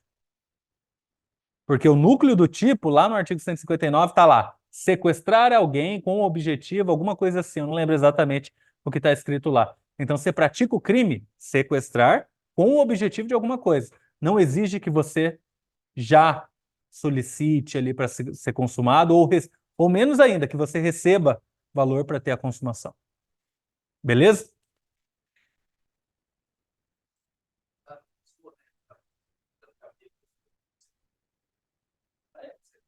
Isso, porque o núcleo do tipo lá tá sequestrar. Então ele praticou o verbo, sequestrou, porque assim, mas tem que tomar cuidado porque é o seguinte, ó, existe o crime de sequestro. O que que é sequestrar? Eu colocar o senhor lá no carro e deixar você trancado. Vou pedir resgate para tua família? Não. Só quero privar a tua liberdade. Só. Então, o crime de sequestro, ele é tratado no mesmo artigo que o cárcere privado, inclusive. A diferença é que o sequestro eu te pego ali na rua, ali, por exemplo, tá, o cárcere privado eu te prendo dentro de um cativeiro, né? Ou prendo você dentro da tua casa, te tranco lá. Esses são crimes contra a liberdade. Então, isso é sequestro. Agora, extorsão mediante sequestro, eu já estou te sequestrando com uma finalidade. Se o caso concreto conseguir comprovar que eu ia exigir vantagem, valor, já é suficiente, porque eu já concluí o crime com sequestro. Eu requerer, eu solicitar, eu exigir vantagem, preço de resgate ou qualquer coisa, é irrelevante. Beleza? Então, crime de extorsão mediante sequestro se consuma com o sequestro. Tá bom?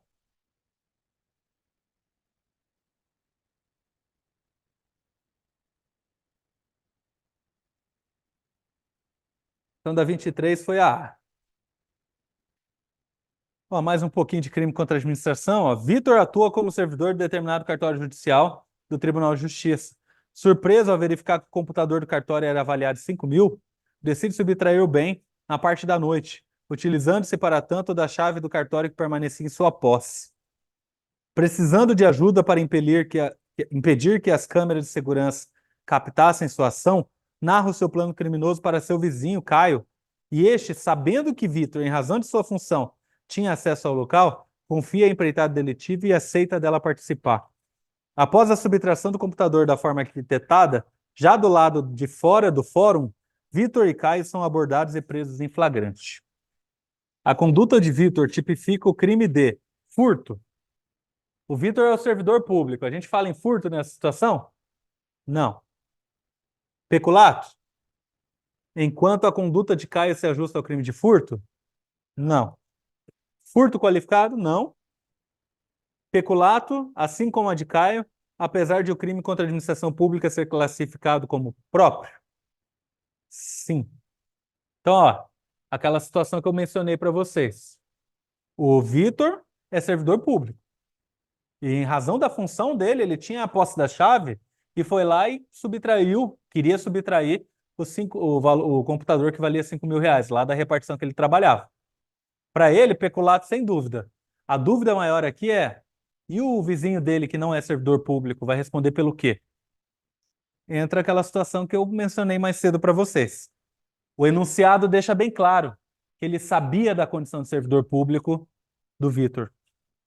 Ao saber da condição de servidor público do Vitor, a condição funcionário público, que é uma elementar, vai se comunicar a ele.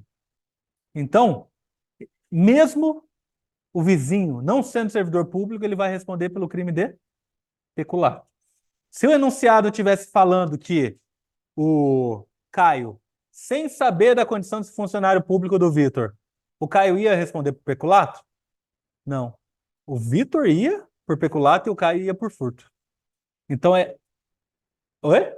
E aí é para a resposta B. Então, assim, os dois respondem por peculato, mas porque o não servidor sabia da condição de servidor do outro. Beleza? A pena do peculato é maior que o furto. Aham. Então, pessoal, dá 24, letra D. Mário, fingindo ser manobrista de um restaurante famoso, recebe de um cliente seu veículo para estacionar. Em seguida, sai com o veículo para local distante, vindo a oferecê-lo para a terceira de boa-fé. O cliente, ao sair do restaurante, não encontrou o veículo e o guardador, resolvendo registrar o fato na delegacia próxima. Encerrado o inquérito, identificado o autor e elaborado o relatório, os autos foram encaminhados ao promotor de justiça, que deverá oferecer denúncia em face de Mário pela prática do injusto de... Qual que é o crime aqui?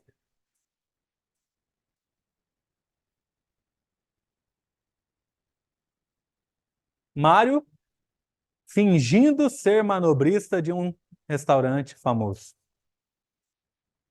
Estelionato. Então, assim, o Mário fingiu ser manobrista de um restaurante famoso. Qual restaurante que era, Mário? Fala aí. Bolonhas? Pô, fingiu ser manobrista significa o que que ele fez com a vítima? Induziu a vítima a erro.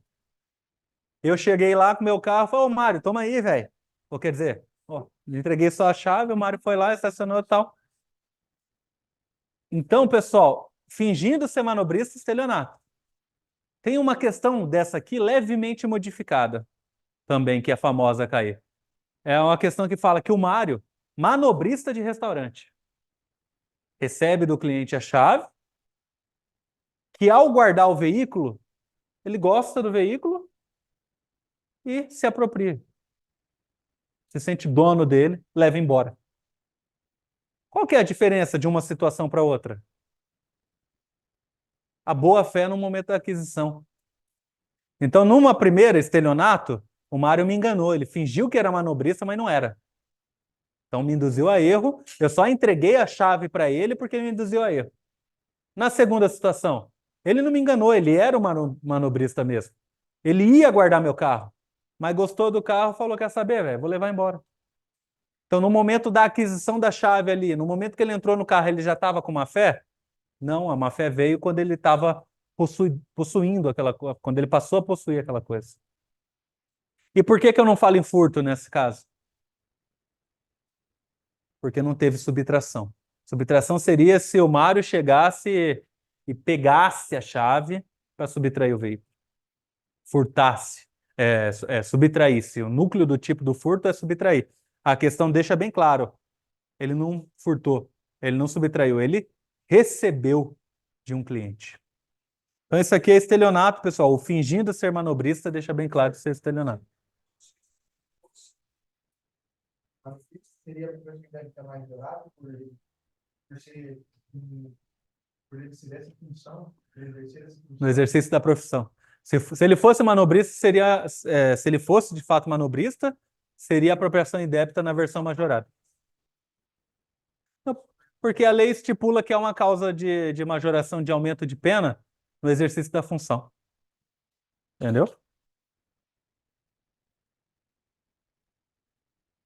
Então, por exemplo, a caixa de banco que vai lá, tá, recebe de um cliente R$ 1.000 no pagamento de uma conta, guarda 700 e pega, pega 300. Ó, eu tô bom na matemática.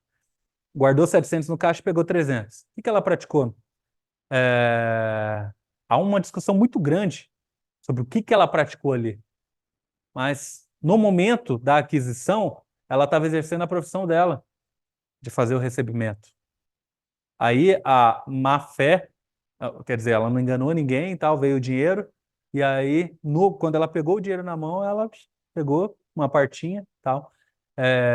Então, assim, quando ela obteve a coisa, quando entregaram a coisa na mão dela ali, ela tinha recebido de boa fé, entendeu? Então, assim, essas situações de ter boa fé no momento da aquisição da coisa é o que deve ser analisado.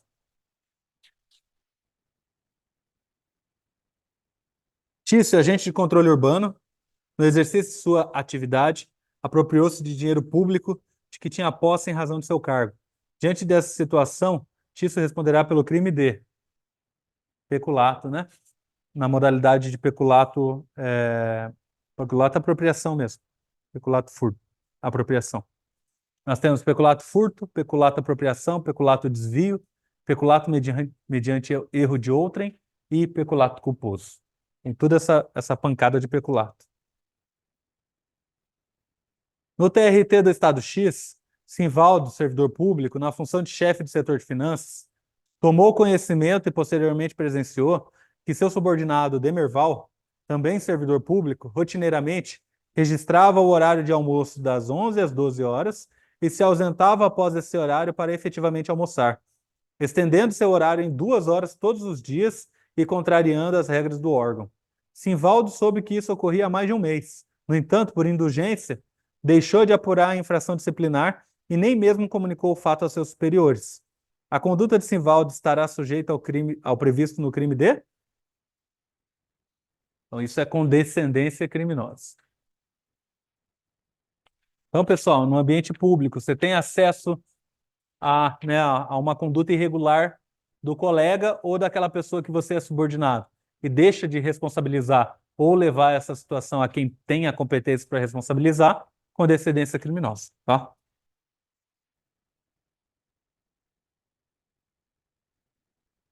Arquimedes. Funcionário público, estando em gozo de férias. Atenção, ele estava em férias, hein? Atenção. Arquimedes, funcionário público, estando em gozo de férias, exigiu de Peterson a quantia de 50.000 para não devassar a escrituração da sua empresa e autuá-lo por sonegação de impostos, quando reassumir seu cargo de fiscal de rendas. O que ele praticou? Cometeu o crime de concussão. Então, pessoal, o fato dele estar de férias, o fato dele nem ter assumido a função ainda, é irrelevante. Se foi por causa da função e exigiu, ele pratica o crime de concussão. Se estivesse falando solicitou, praticaria o crime de corrupção passiva, tá? Então eles utilizam esse tipo de expressão, tá em férias, tá em licença, ou tá no horário de almoço para tentar te confundir, não interessa. Se for em relação à função, pratica o crime normalmente, tá? Zeca, funcionário público do Tribunal de Justiça, em dificuldades financeiras e para satisfazer um interesse pessoal de comprar um aparelho de telefonia celular novo, exige 1.500 de parte em processo judicial para apresentar manifestação favorável a ela. A parte, porém, conformada com a conduta do funcionário, de imediato informa o fato ao juiz de direito titular da vara vinculada ao seu processo. A conduta de Zeca configura crime de?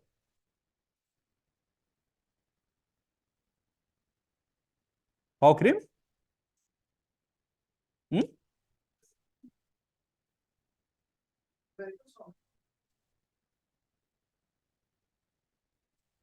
Concussão. Concussão na forma consumada. Então, ó, cuidado. Em dificuldades financeiras para satisfazer um interesse pessoal. Colocaram isso aqui para te confundir. É aquele aviso que eu dei para vocês, tanto na aula desse dia, quanto hoje. Para satisfazer o interesse pessoal. Aí você falou, opa, prevaricação. Mas daí vem, exigiu. Meu, a prevaricação é, eu não gosto de você, vejo o seu processo e engaveto. Vou receber algum valor por isso? Não, mas eu vou te prejudicar, velho. Para satisfazer o interesse pessoal de eu não gostar de você. Um sentimento pessoal de não gostar de você. Ou, pelo contrário, gosto de você pra caramba. Fura fila. Teu processo estava lá em 200 e não sei quanto, joga aqui em primeiro. Sentimento ou interesse pessoal? Estou recebendo alguma coisa por isso? Não. Agora, se eu exijo, concussão. Aí, beleza, então, concussão. Consumado ou atentado? É um crime classificado como crime formal. O que é um crime formal? Que, com a prática do verbo, já é suficiente, pouco importando se há ou não o recebimento de valores. Então, pessoal, concussão, exigir. Eu exigi, mas você não me pagou. Já consumou da mesma forma. Corrupção passiva, solicitar. Eu solicitei e você não me pagou. Já consumou da mesma forma. Esses crimes contra a administração pública já se consumam, pessoal, com o verbo. Então, exigir, solicitei, já tenho aqui concussão, já tenho corrupção passiva. Beleza? Exigir, solicitei, já tem. Então, concussão na forma consumada. O médico trazia consigo, enquanto realizava sua corrida noturna em um parque da cidade, uma arma de fogo calibre 9 mm. Um policial militar, após tomar ciência do fato, abordou o médico e lhe deu voz de prisão. Ato contínuo, já no interior da viatura, o policial disse que poderia fazer vista grossa caso lhe desse um agrado. Estranho. Olha lá, dá uma agradinha aí que eu faço vista grossa. Então o médico entregou a quantia de R$ 100 ao policial, 100 conto só, mano, que permitiu que ele fosse embora, levando consigo mencionada arma. Diante do disposto, é correto afirmar que o policial cometeu crime de corrupção ativa? Alguém foi nessa? Eventualmente, se alguém tivesse ido nessa, ia ter aquele entendimento já ultrapassado, que vocês não podem ter mais, de que corrupção ativa é aquele que toma atitude. Não existe isso, velho. Corrupção ativa é o crime praticado pelo particular contra a administração pública. Tá? Contra a administração pública. Policial cometeu crime de corrupção passiva? Cometeu. A conduta narrada aqui não é uma exigência. Foi uma solicitação. Ah, me dá um agrado aí que eu faço vista grossa. Por quê? Porque isso aqui é para evidenciar que a solicitação pode ser direta ou indireta. Então, uma solicitaçãozinha com indiretas ali também já é suficiente para a prática do crime de corrupção passiva. B. 31, anulada.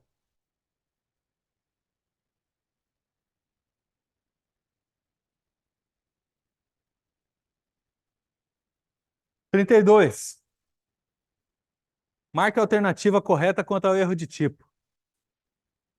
Erro de tipo essencial não exclui o dolo, pois o agente sempre age com a intenção de praticar o delito? Contrário, né? Erro de tipo essencial é o erro que recai sobre elementos constitutivos do tipo. Ou seja, o agente está praticando alguma das palavrinhas lá do tipo penal sem saber que está praticando. Ele quer praticar crime? Não. O erro de tipo sempre exclui o dolo. Sempre. Então está errado a A.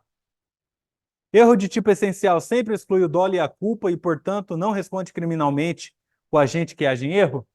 Alguém marcou essa? Marcaria essa? O erro de tipo essencial sempre exclui o dolo? Sempre. Mas sempre exclui a culpa? Não. Permite a punição por culpa se prevista a modalidade culposa. C. O erro de tipo essencial ser inexcusável. O que é inexcusável? Não é desculpável. Exclui o dolo e a culpa se excusável permite a punição por culpa quando prevista a modalidade culposa daquele delito? É o inverso. O erro de tipo essencial, ser excusável, ou seja, desculpável, exclui o dolo e a culpa. Ser inexcusável é que permitiria a punição por culpa quando prevista a modalidade culposa. Eles inverteram.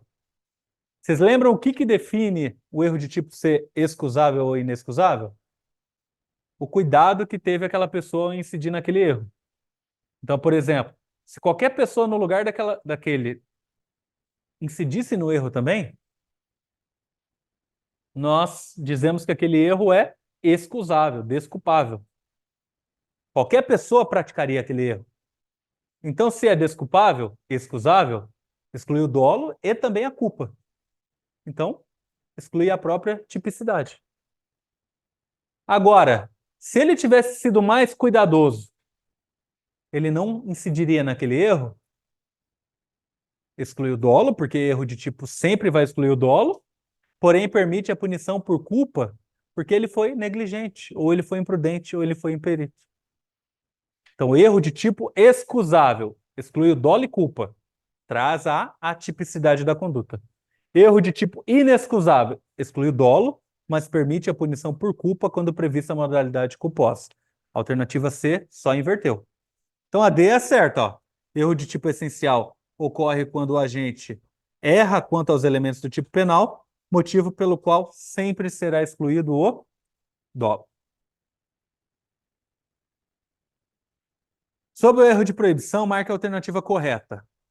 Trata-se de modalidade de erro em que o agente, por falsa percepção da realidade, não detém ciência que está praticando um elemento do tipo penal?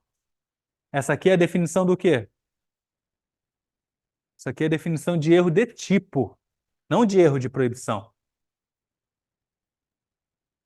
Professor, você falou disso tem muito tempo, eu já esqueci já do bagulho.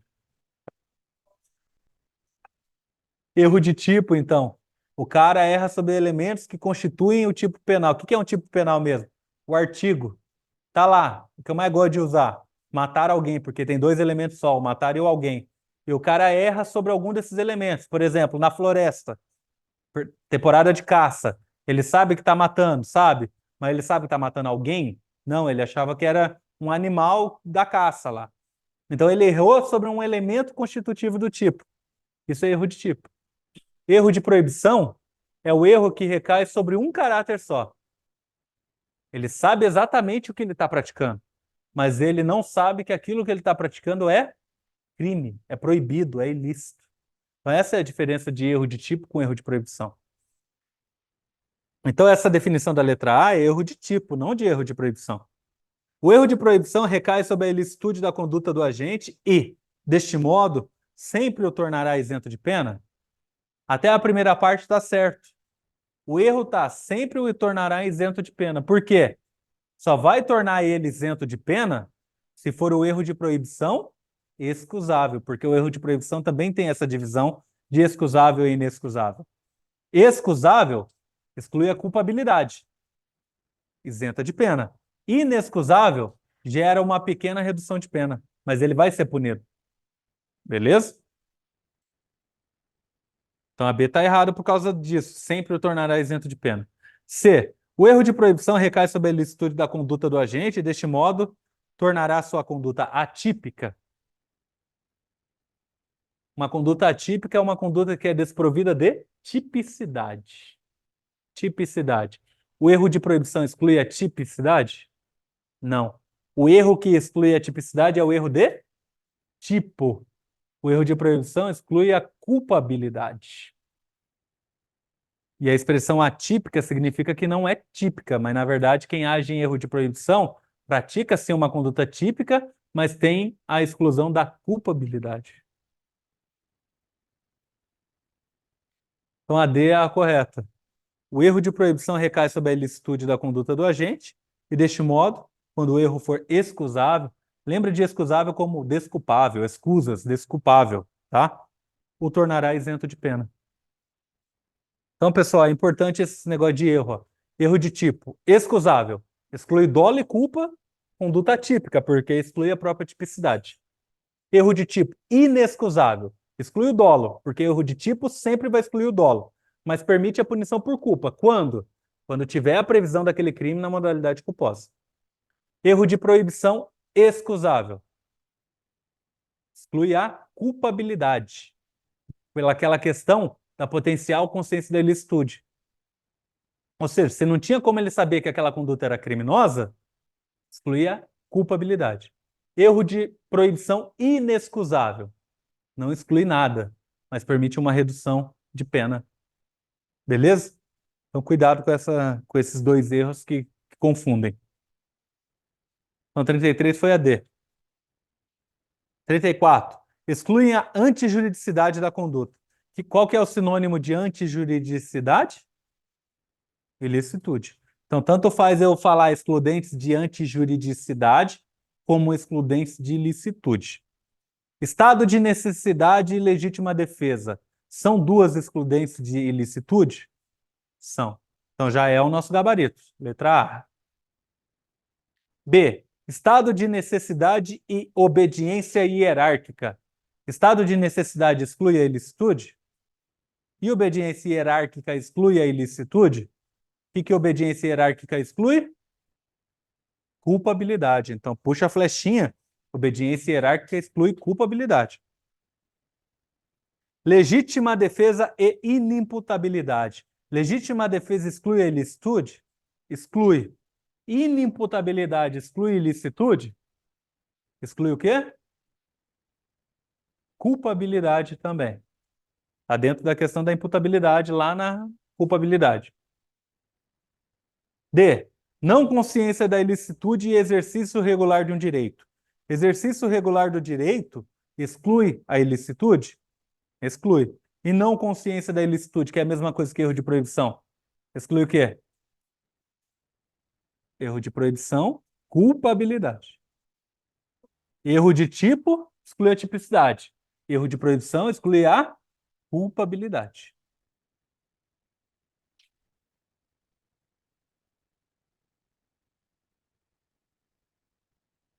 A última, pessoal.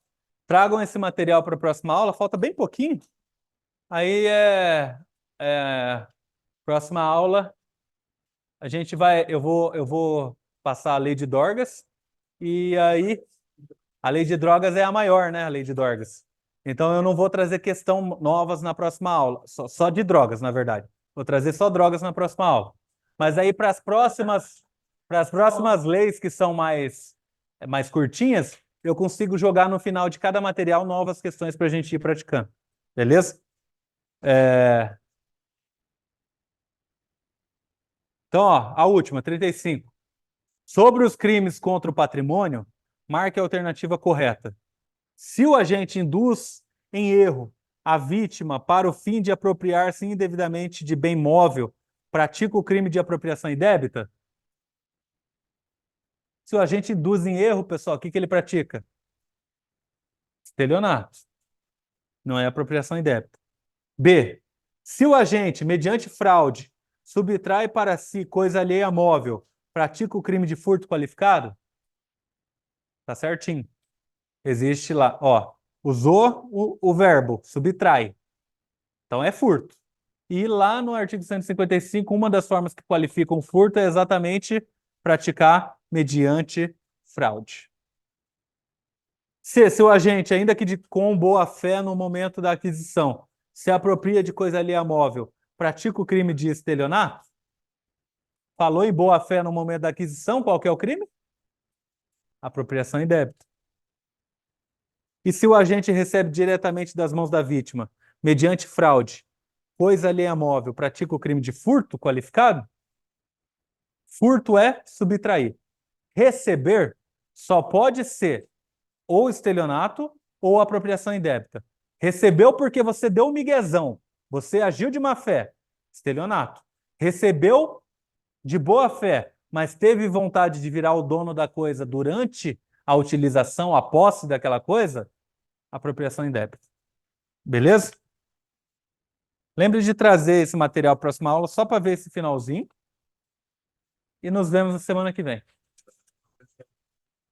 Semana que vem, vamos nas drogas.